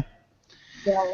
The other Milo. Yes. I was gonna say, Now, given that his Wait a minute, I'm sorry, just to not Milo Yiannopoulos. not Milo. Not Milo Yiannopoulos. Okay, what Milo are we talking about? We're talking about a trans teen who did a video a couple of weeks ago. I didn't flash on it. Yes, Right. Okay, thank you. Yeah, that Milo. Yeah. When you consider that his generation is of that mindset, would you agree that asks some very severe questions about the quality of that education? From or what rather poses some severe questions. I know a lot of people his age that are like completely the opposite of him though, so I don't know if that's like an entire generation, because like I have little siblings and stuff, but I feel like that's less of like the school education and more of the environment that he's been in on the internet, because most of his like, am I frozen? No, you were briefly, but you're back. No, I can. Hello? You were briefly, but no. Oh, sorry. Okay, so I think it's less of the school education and more of like the internet environment, definitely, because I followed him for a while and watched his opinions evolve from interacting with other YouTubers and such. Yeah, I think that's a fair point. Okay, I'm getting an echo. Sorry, it's probably me. Oh. Yeah, it's the lag on you. Sorry, JJ. I think that's the point there. It's the internet echo chambers that are really the quote unquote problem. I mean, I think that is a fair point. But the reason I specifically picked on his age group or her age group, I'm not sure. I think it identifies as male. Okay, so yeah, his age group is because when they get through high school, that's going to be the next generation of college students. And what I'm thinking is, if they're going into college already prepped for the sort of stuff that we're seeing coming out of college, again, I have to question some of the academic standards in these courses generally. So you think it's going to aggravate the situation? I think it is going to aggravate the situation. Yes. Here's the thing, and just looking back, this happens with every generation, though. When people are of that age, they're going to be idealistic. They are looking to identify with group and identity. Most of them grow up. I agree. When they're taking these very extreme positions, like like that girl screaming at that dean at Yale and things like that, most of those people are going to grow out of it. I hear what you're saying. I was in radical politics myself when I was that age. So was I when I was younger. But here's the thing: when it came to the demonstrably wrong, something that is axiomatically wrong, like all demographic are, Yeah. and you already probably know at least a dozen people in that demographic who do not fall into that consistent baggage, for that demographic that you're attaching it to that statement, and you swallow that statement and you say it in all sincerity, knowing full well that in your own experience it's not true. I have to wonder is there a line of too tolerant? Well, you go out there with that attitude in the real world, because Milo's going to have to work sometime. Yeah, real world is not a safe space. Or be in that situation, and they go in there with that attitude, they're going to end up getting written up. If they're doing this shit in a workplace, and they're going to have to learn what the P's and Q's are in that place. First of all, you don't bring your religion and politics in the worst workplace. I totally agree. I totally agree with you. The problem, as I see it, is that you've got essentially a first wave of entitlement, that is coming up virtually unopposed. Entitlement, though. Yeah, and it's coming up virtually unopposed right up until the point when, as adults, this is just another form of oppression that we have to battle against and defeat. And right up to the point that they've been let loose on the world, they've been encouraged to have that mindset, and it's been reinforced, and it's been reinforced, and it's been reinforced. I see. And so that does pose a real problem. I'm also trying to make the point because, while it is fun, I'm not trying to pick on millennials because it's the same thing that every generation goes through. There's some commonality here. So I'm trying to get that out of the way. I'm trying not to make it, specifically this generation, but as with every generation that's gone through its teething periods, there are going to be avenues of contention. I understand that, but the thing is, when the avenue of contention is something that is axiomatically wrong, and you're essentially arguing for the powers that be, your government, to essentially swap the daylight hours round. Yeah. Yeah. Effect on policy, and JJ pointed it out. She's got her peers too that are exactly the opposite of Milo. I guess the point. So there is variety there, and remember, there is, but the point I'm getting at, we're talking about the squeaky wheel. Too. Yeah, we are. But the point I'm getting at is that, do we really want our universities to be churning out people who are of the mindset of King Canute? I really have a problem, and this is a problem, and this has nothing to do with really generational politics, but just turning universities into daycare centers. We're extending childhood, basically. Yeah, it's not what we need to be doing. No. Universities, high school even, is supposed to be the transition from childhood to adulthood. Right. And that means preparing you for the unsafe space that is real life. Right. Or that there are different rules, and it's not always going to go your way. You got to mind your P's and Q's. Like, if somebody like Milo just walked into their workspace and started prattling like they do, they probably end up getting fired. At least. Because that's the number one thing a manager or an owner-operator that has to deal with. It's like, I don't want conflict in my workforce. Yeah. So that overrides your feels and whatever. So they're probably going to say, well, actually, you're not really a good fit. Thinking about that, I've just had an epiphany here. I've realized I'm approaching this completely wrong. How so? Because, at our age, at our end of the work string, we should really be encouraging these kids to be unemployable. Therefore, there's going to be more jobs for us. Oh. See where I'm going with that? Yeah. yes.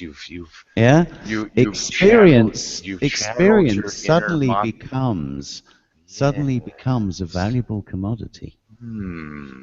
I like I like I like your thinking there, Brian. Yeah, yeah, and Yes. yeah. You channeled your inner Machiavelli, and I I'm, have, I'm yes, digging it. and I'm digging it. just just to be clear, Rudline, I'm just teasing them as well. That there are a lot of millennials that I've known, I know and have met online. I Oh, mean, oh, even my kids, for crying out loud, and there's nothing wrong with them. So yeah, I'm not picking on the millennials per se. It's just this particular mindset that is oh, it becoming goes back and pervasive. forth, Oh God, I actually have incredible shame for my generation, X Gen, Yeah, yeah, for a long time too. yeah. One of my biggest shames is Because it was the allowing. opposite. Remember, my coming of age in politics was the beginning of the Reagan era. Yeah, I know. It's like, I lived through Thatcher, Reagan. yeah. So Yeah, X Gen had a lot to do with that. There was and if anything, as I held my hand up to and apologized to someone specifically on Facebook the other day for, yes, we owe you an apology. Our generation owes you an apology for allowing the education system to yeah, dumb things down for you. yeah, and not as bad as the boomers though. Boomers, man, they're the most evil. Well, the boomers kind of held us back and tied our hands a bit. That has to be Yeah, they said. did. Got overshadowed. We're kind of X Gen's kind of like what's called like the lost generation, kind of same like the 20s. Yeah. Kind of that tween generation that kind of just gets overshadowed and doesn't have a place. But I think millennials have a problem with that too. So they do have some. Rodline makes a very good point. We were the generation that actually had decent TV when we were growing up. Yeah, everybody thinks their music, their TV, and everything, because that's what you No, grew no, up no, no. with. Think about it. Think about it. Think about There's a it. lot of cheese too. It was before Hollywood had run out of ideas and was Oh, recycling shit. TV was a new medium. You got new ways of doing things. Yeah. yeah. All right. You had puppet shows coming on, and these were really, creative people. Yeah. Yeah. Well, that was before the writers' strike. Now what you've got is you've got this regurgitated bullshit reality TV. Let's see who died. You don't have to. You don't need a writer or anything. That's You what don't need created. a right. Yeah, exactly. That's You what don't created. need a That's what reality created. writer for That's it. what created reality TV. Yeah. Is the writers' strike? They all said, like fuck you, and they had some good grievances, but Yeah. I think they overplayed their hand, and they're like, well, and it was one of the first reality shows was Cops. We'll just have a guy with a camera following around the cops, beating up on, like white trash. The degenerates. And shit. Yeah. The degenerates. Yeah. So Actually, that should have been a show. The Degenerates. Should have been a show. I think it was called. I think you had. Oh, what am I thinking of? Get this. Like the young ones or something. Oh, the young ones. Yeah, they were degenerate. Yeah, extreme degenerates. That was great though. I love that show. Yeah, Blackadder. You're muted. Python. Oh yeah, Blackadder. I do have to mute for a But second my lord, because I'm losing can it daylight. possibly I will be back in like 2 minutes because I got to put out my sun tea jar before I lose all the light. I got to. I shall return. Okay. Just keep it moving, Brian. Keep it moving. You're on the spot. It's all on me. Damn. It's all on you. Okay. What can I do to entertain the folks? I know. Can it? Yes. Let's do a bit of improv, honey. I need you on. Okay. You're. I don't know. I'm bad at this. You're bad at this. No, No. you're not. What's that? There you go. We need to entertain the people while yeah, the people are restless. They're not entertained. They're talking about Saturday morning cartoons and Well, reality Sargon's TV. Hangout's going to be coming on pretty soon. It's got to be coming on soon. No, we're supposed to be keeping them here, not sending them off to other hangouts that are due to Alright. start soon. Let's find it. Sargon Avocado. I can't. So you're still doing it? You're still pimping Sargon out? Yep. I'm a Sargon pit. Remute. I'll do some bloody ad libs from Blackadder. Okay, My John, lord, could it possibly be that I have discovered it's starting the soon. elusive green? I'm going to mute you. Damn. All right. I'm going to hang up now. Okay, Sargon's live stream is happening soon. Let's go listen to it. There we go. That's you muted. Right, where was I? Yes, can it be, my lord, that I have stumbled upon the elusive green? Does anybody know which season? No, Yeah, viewers. See, we've lost it. You lost them with your Sargon pimping. we're done. Gotta hang up. See you later, Beach. You're hanging up, are you? Yeah. Oh, okay. Bye, Beach. Boo. And you're still muted, We by should the wait way. till. I can still hear myself. Yeah, but you're muted on the Hangout. It doesn't matter. I can still hear myself, so I know that the audience can hear me. Oh, Through really? your microphone. No, you're hearing me through the Hangout. Well, Yeah, there you go. So you need to turn that off if you want them to hear you. Or if you want Beach to hear you even. no, we're not inviting Sargon. He's gonna be having a stream very soon. Oh, maybe Batman suggests we should invite him. Do you have his? Oh, Batman? Sure, I can get Yeah. it away. No, Yeah. no, no. He was suggesting we should invite Sargon, seeing as we've been talking about him. I think he's in the middle of his stream. Oh, Exiled is Tell me. hanging up. You're very good. Yeah. Oh, we should have gotten JJ. JJ's kind of got Oh, interacts yeah, with it's going to Sargon. get her. Yeah, she's gone. Oh well. Yeah.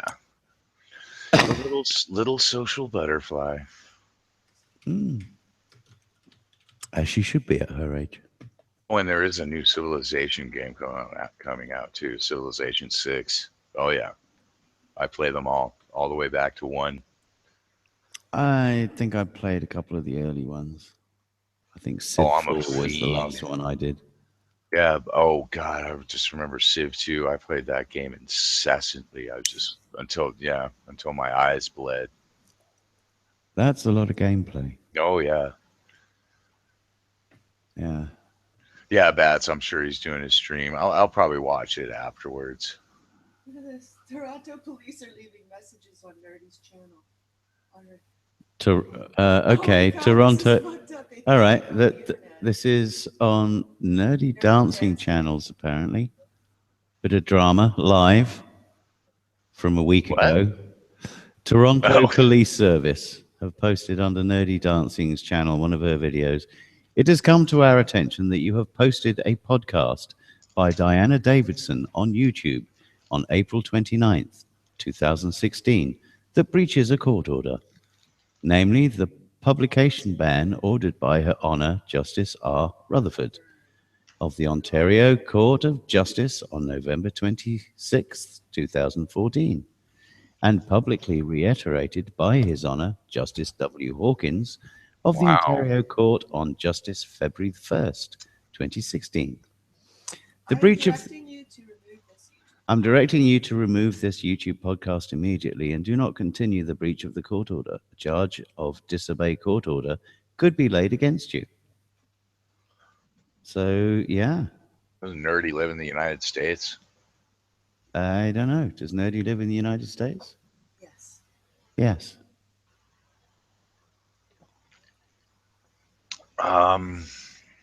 So, yeah, that was left under one of her videos a week ago. Wow. And who was the person of interest? That was Toronto Police Service to No, not the Nerdy Dancing. No, the who was the person? Diana Davidson? Oh, yeah, Diana Davidson. Who dat? Feminism Lol, I believe. Oh, Diana Davidson. Yeah. Why is she? Oh, is she just protecting her media? What did she do? Mirror a video and Nerdy mirrored one of Diana Davidson's videos, yeah. podcasts, Okay, well, I guess and she's been Davidson. served notice to take it down. Well, by the police though. Oh, so it's an Yeah, actual court I don't order. know. I don't know. I'm just reading it from face value. But Well, yeah, I'd, weird. I'd I'd suggest taking it down. I guess. Well, I guess yeah. Well, Davidson monetizes her stuff, so So, she is a writer. sorry, what, honey?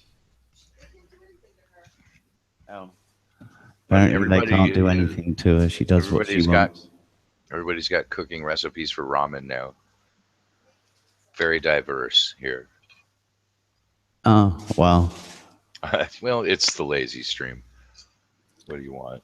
yeah. Well, we're just putting the pizza in. So. Oh, actually, I should chill this weekend. I think I'm going for Saturday. Because Jeff Heisenberg did a video to me. You know, basically, he thinks I'm evil and stupid and ignorant for Well, 2 out of 3 ain't bad. being pro Hillary. So I'm going to have the Hillary Hate-a-Palooza 2016. So everybody who wants whatever side of the aisle you're on, come and get it out of your system. Throw out all the conspiracy theories.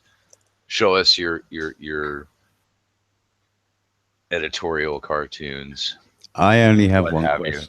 I have only one question when it comes to Clinton. Do you really want that man in the White House again, soiling the national property with his sexual exploits? Actually, that was fun, man. That was when politics was kind of fun.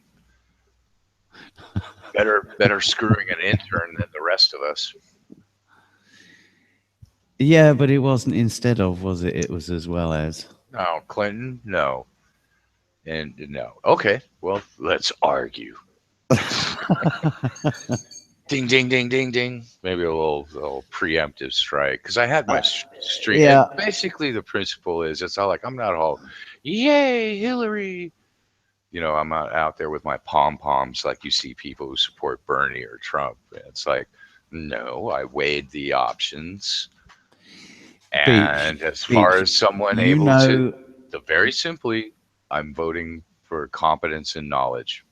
Okay, so you That's know it. that I'm a but I ideally I would support Bernie. Of course. And when have you ever seen me jump up and down with pom poms for anything? No, I didn't say you were. I'm No, saying you like just said others do. Oh, okay, all right, all right. So the stereotypical. I have a lot of friends, and there is a wing of the Democratic Party that are progressives, but these are they're also Democratic Party members. They're not these outsiders just trying to start shit. Right. So. You know? So, and I know them. I know a lot of people in the progressive wing, known a lot of them for years, and a lot of them have supported Bernie in the past. He ran one cycle. I can't remember when. And I actually think, and I warned people about this too. I said, look, Bernie needs to know his role. He's not going to get the nomination. Realize that. But he can get his issues on the table and at least control the winds of Hillary's sails and make her tack to the left. It was the idea. And yeah, maybe if you get the Vox, you are truly the Vox Populi and you get the nomination through the process, that's fine. But don't, because I've seen the kind of shenanigans we're seeing right now. Yeah, These Occupy tactics. Yeah, one of the things that right. Well, it's not just about fucking over Hillary Clinton, because I'm actually not that invested in the presidency as I am in other aspects. But when you do shit like that, you shit on the party too, and the other efforts to get people into office all the way down the ticket. Well, to be fair, when it comes to the policies that are on offer, I have to confess the overwhelming message to the world about this election race has been it's a case of first past the post, avoiding the smear takedowns. That's part of it. That's always been part of, and the horse race aspect. Yeah, That's so just kind of nature of the beast.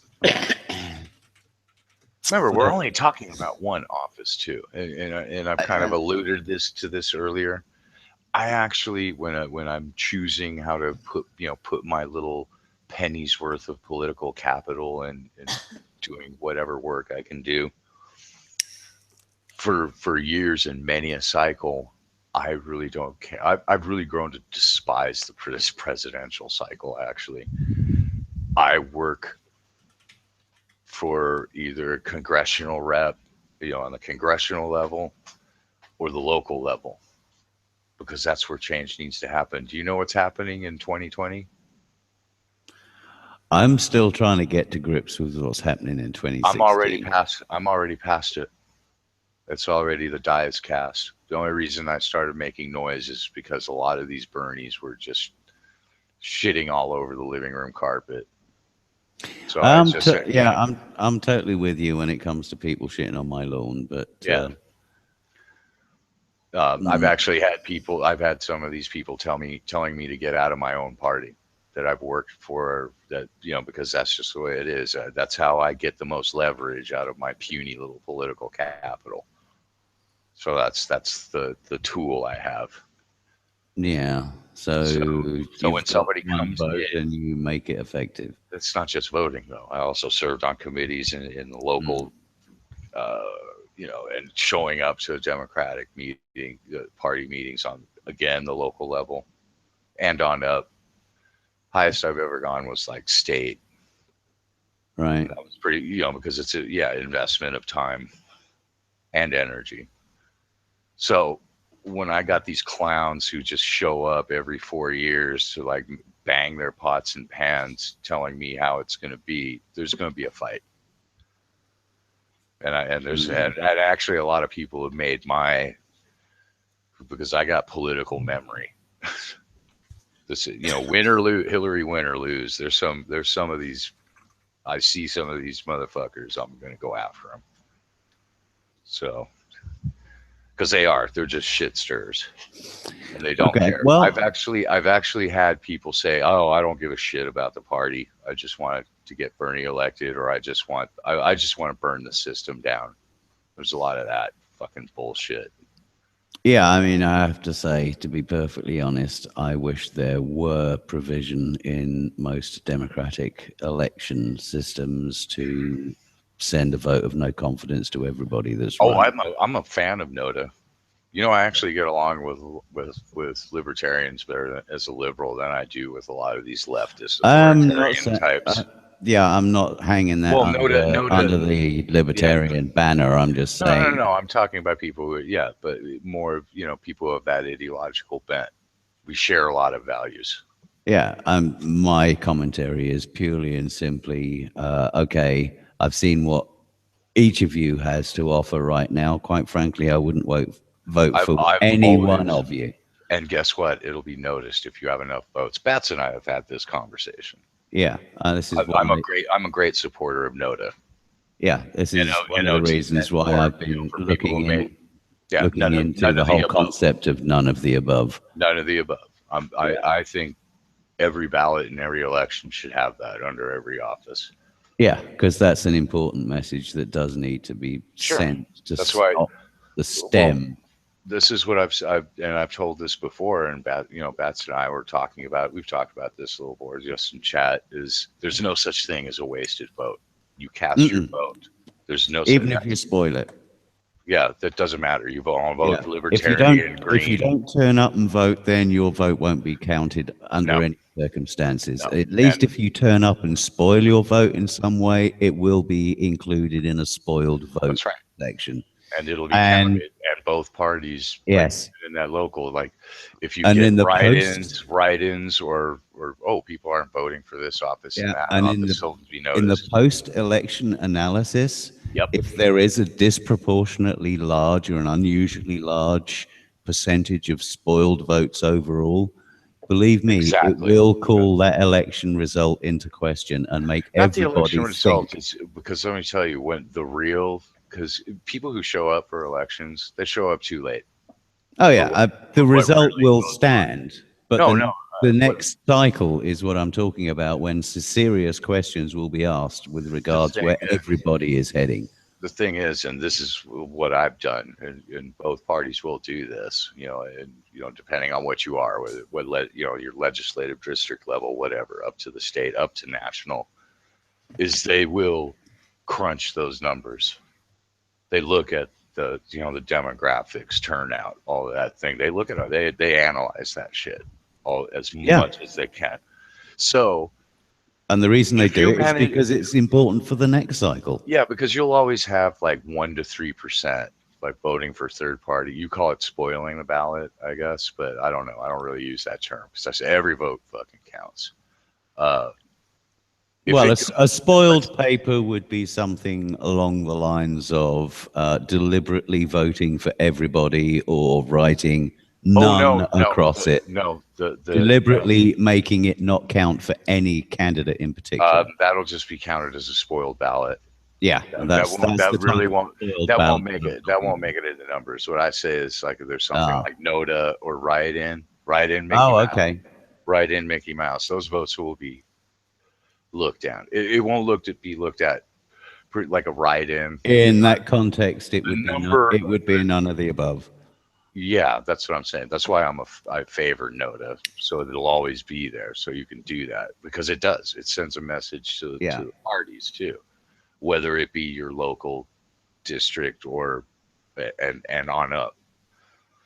Because like just say like local election for Congress, because like I said, it's usually 1 to 3%, and then you see it go up to 5 or 7, and then it's if you Or actually God manage, forbid, if you 20. no, it would send up flags. It would send up a flare if it was actually double digits, and you're going to have both parties or whatever organizations are there looking at that. Okay, and they're going to look at what the fuck's going on. It's like, okay, we got this big, and you look at a number like 7 or 8%. Those are election winners, winning by that, and they're going to go, okay, because outreach is a big thing too, which I've also worked on. Why are these people disaffected? Why are they being talked to too? Because that happens a lot. Outreach is a big deal, and what happens a lot is that you get constituencies that are overlooked. Sort of along the lines of, are these people being represented at all?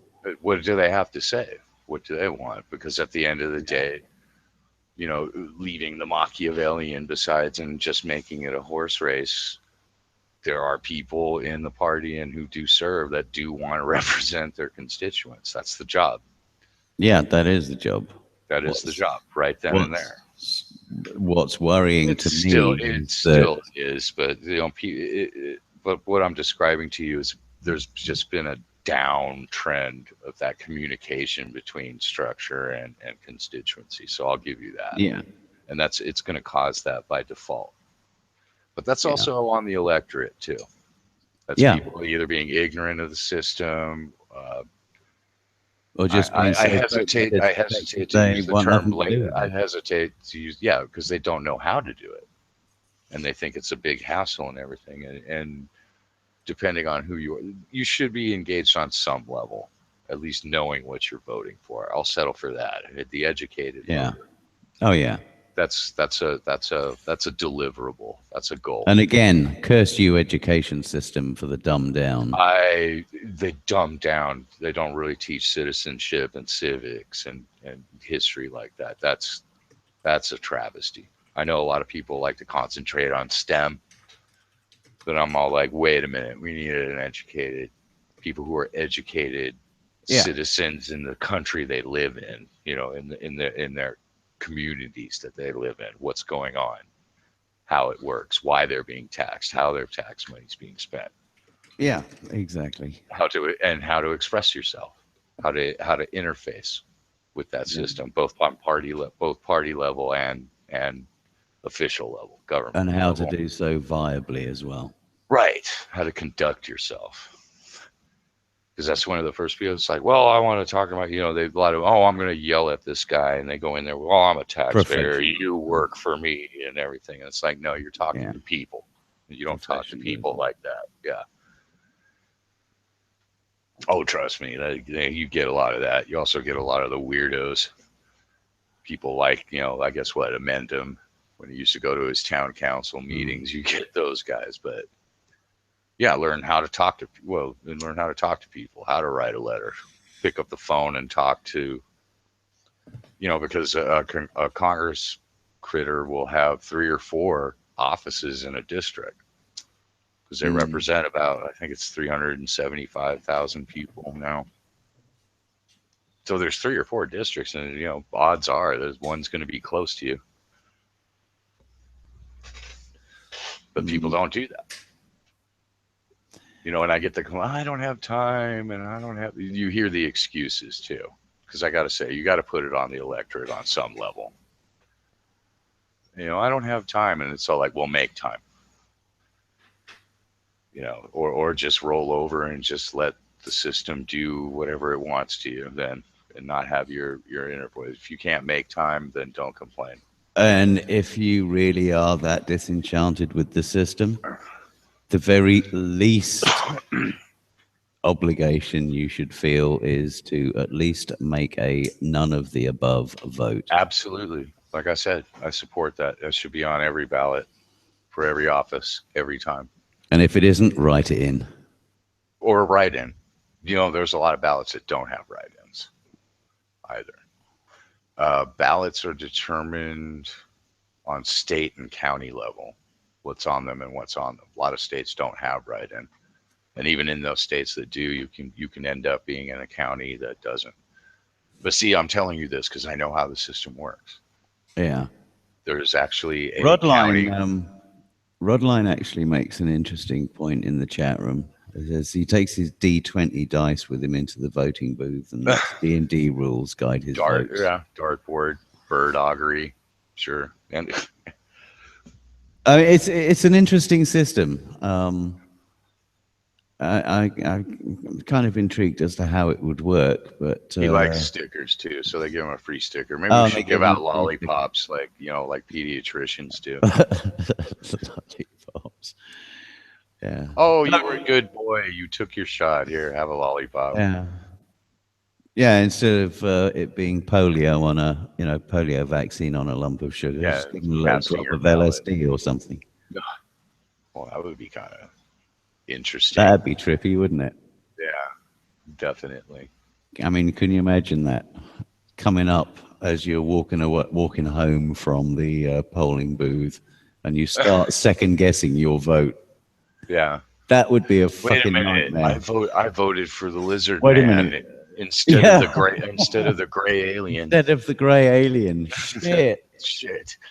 Fucked up. Fuck, and they were giving away free candy as well. Damn. Oh, maybe this shop gives away free candy. I'll go in and ask. Yeah. Get some samples. Yeah, there you go. That's it. Yeah, I'll represent a candy company. I'll go in and ask of them some samples. Hang on, no, did I get that backwards? No, I need to go and demand the money they owe me for the sample. Reparations for my sugar. Reparations, because for sugar all privilege. Candy is theft. Rod says it would increase turnout by 89%. It probably would. God, back in the day, people, it was usually in you'd have polling places in taverns and shit. I mean, this is like the post-colonial period. Actually, people getting loaded right there in the ballot area. That would probably. I'm surprised it wasn't done in Colorado and places. Yeah. Just, as long as you turn up and vote when you leave the polling station, we'll give you a spliff. I'm surprised it wasn't done. Oh, that would be the state promoting recreational drug use. Can't have that. It would. Yeah, well, they're all poopy pants. Yeah, but they're loving the taxes. Yeah. And that's one thing I do have to figure out. I would have tested it out, but I have to. Have you figured out? I guess technical question now. Because it sounds more like a Skype call than a stream. But Yeah, whatever. I want to be able to get the audio to play within a stream. And I do have the workaround. It's kind of cheesy. I got the other computer so I can play from the speaker into the webcam mic. I don't know how that's going to work out. Gray's done it in Yeah, blue chat streams. But I use XSplit, and I feed the stream from my XSplit. But with the changes that they've made, I haven't found a way of actually making XSplit the sound source. oh, really? They kind of pooped Yeah, on. Isn't that one yeah. of the? Basically, it's almost like they've So you revamped. go through that encoding thing they do when you set up your So stream. yeah, when I set up the stream, I have to go through that encoding shit, and the problem with that is I have not figured out a way of getting a Hangout to work with that, because if I'm feeding the stream from XSplit, I'm not actually in a Hangout to invite anyone to. So Okay, so what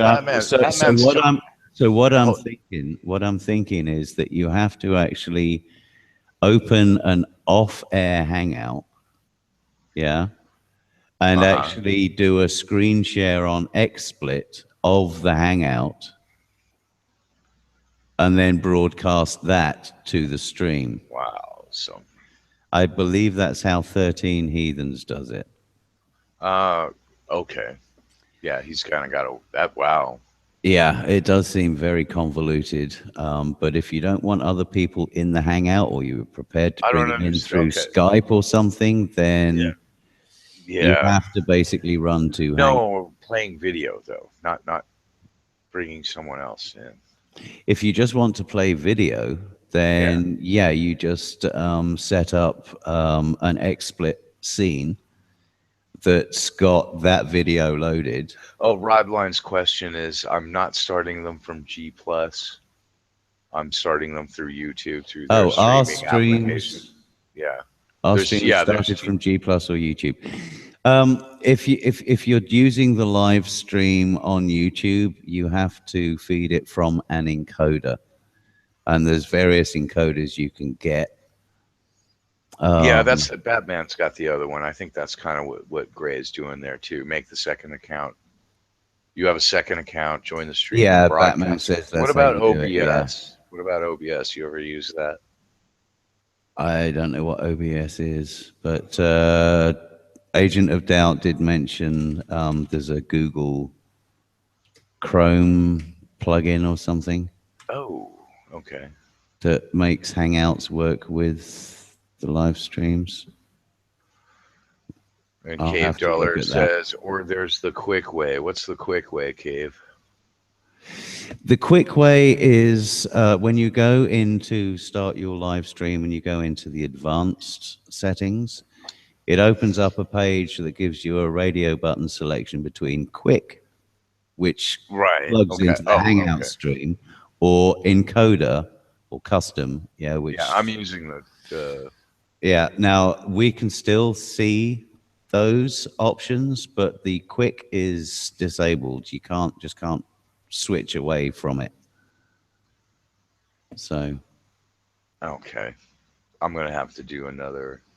I Yeah, might have to and- get and you. this I is- might and- have to and get this you. is- I might have this to is get you some different. guinea pig, and we'll just do a When- private stream. when we do Hangouts this way, we don't get the live chat. Oh, see, no, I got to Yeah. have the chat. Yeah. Yeah, we got to have the chat, so That's- we're kind of I need screwed my for that. The only way we can get a chat, is if we use XSplit or some other encoder to activate the stream. yeah. I gotta give it to my Pete Shit posters. They got to have the chat. That's like having Yeah. half a stream, really. Yeah, it is. If you haven't got that feedback from the chat room, Yeah. you might as well just be tossing off. Yeah, basically. And I like throwing the plebes a peanut or two every once in a while. Yeah. The groundlings. Groundlings. For your Shakespearean reference. Yeah. Well, cave. Oh, okay. We got cave dwellers showing up. We did our techno babble for a little bit. What's Yeah. going on with you, KB?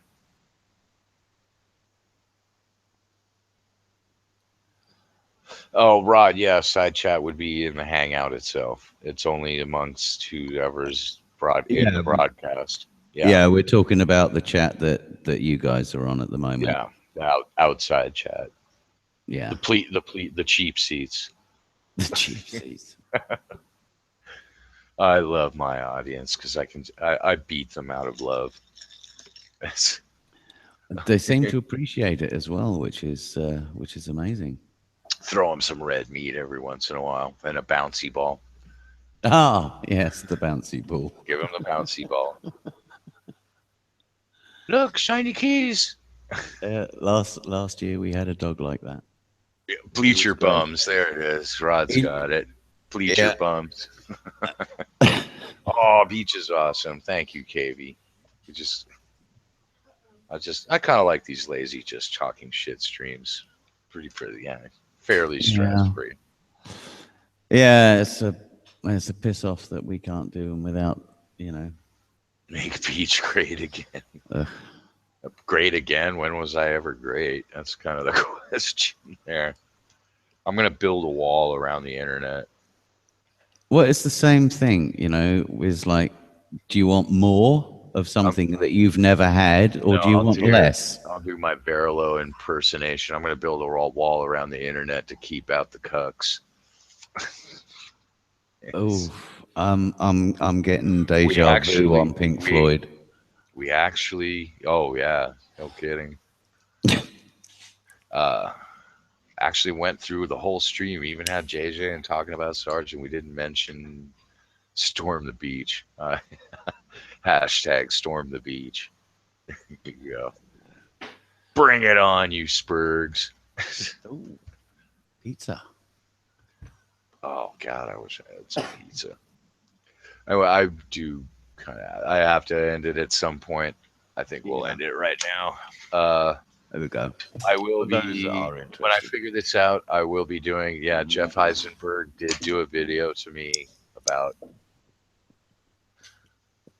the whole Hillary thing. So the Hillary hate-a-palooza, that'll be happening soon as I figure out the technical aspects, because that's kind of going to be the centerpiece. So all Hillary haters, bring your video bits, bring your Hillary editorial cartoons, memes, many memes, bring all Clinton memes. All Clinton memes matter. Well, as long as it doesn't conflict with anything I'm listening to on the radio, then all right, yeah, there you go. So I'm still open schedule because I get over my laziness and real life and figure this shit out. How many listeners do we have at the moment? Do we know? Oh, probably 3 or 4. 7. Whoa. 7? Oh, okay. Higher single digits. All right. If there's any of you guys out there that are listening that fancy your chances as an online radio DJ, drop me a line and I will put you in touch with somebody who will give you an audition, see if you can you had open auditions for, is this Wolfman? Yeah, this is for Wolfman. Oh, yeah, spread the word. So we are a fully licensed station. What's the best way to contact you? Just hit me up with a PM on YouTube. This is on YouTube, so PM on YouTube. Send me a PM. A lot of people use Twitters too. Twitter. At Brian J 1962. You can send me a prod on Twitter if you like. Let me. But yeah, it's obviously it's a So volunteer send thing. it, Doing it send, for the yeah, send doing it it for the love of music. So just for convenience. Send me your YouTube and Twitter link, and I'll put it in the chat. again, Brian J, 1962. I'm saying I'm being lazy. Okay, just What you could wait a minute. I'll say Hang on. Yeah, I know. Well, you don't do videos that often, I've so. I've started doing the No Shit Sherlock files. They're out every Sunday. Oh, is that right? Yeah. I have not seen them. Yeah, Okay, it's wait a minute. fully licensed, Rod. You can play anything. The only thing that we have to be wary of is struths, as we call them. Here we go. Yeah, well, So, you know what? The subscription page in YouTube screwed up. There's videos that I should have seen, and I find it about, yeah, uh, I've noticed that as well. it's poopy, much poopiness. Anyway, here's Brian's YouTube. If you want to send him there, send him a message there if you're interested. I will Yeah, give as I out. said, Brian J, 1962. Yep, Same on it's easy. Twitter. Yeah, because I was lucky enough to actually secure my name as a URL. I don't have one of those Excuse me. glitzy hashtag URLs, which is nice. Old school. And here we go. Da-da-da-da. So yeah, hit me up, Yeah, hang on to those. and we'll see if we can fix you up with something, I'll pimp an that out opportunity. on. I'll pimp that out on Twitter's. So I think we'll go ahead and wrap up here. Yeah. Because I It's got a licensed station, so yeah, as long as it's truth free, you'll be good. Yeah. Alrighty, man. So good night or good day, good night, good morning, all. Thanks Hello, for pizza. Yeah, no kidding. That looks good. Now I'm hungry. All right, gents. So we'll just then, ladies, we'll just pinch it off here and look forward to the Hillary Hater Palooza to be announced. And Peachy check little out thing. and if you're interested in some DJing, check out Brian. It's Brian J 1962. Just plug. I got the links in the chat, and I will be if you're following me on Twitter. I'll be pimping that out momentarily. And Alrighty. everyone, have a good day. Bye bye.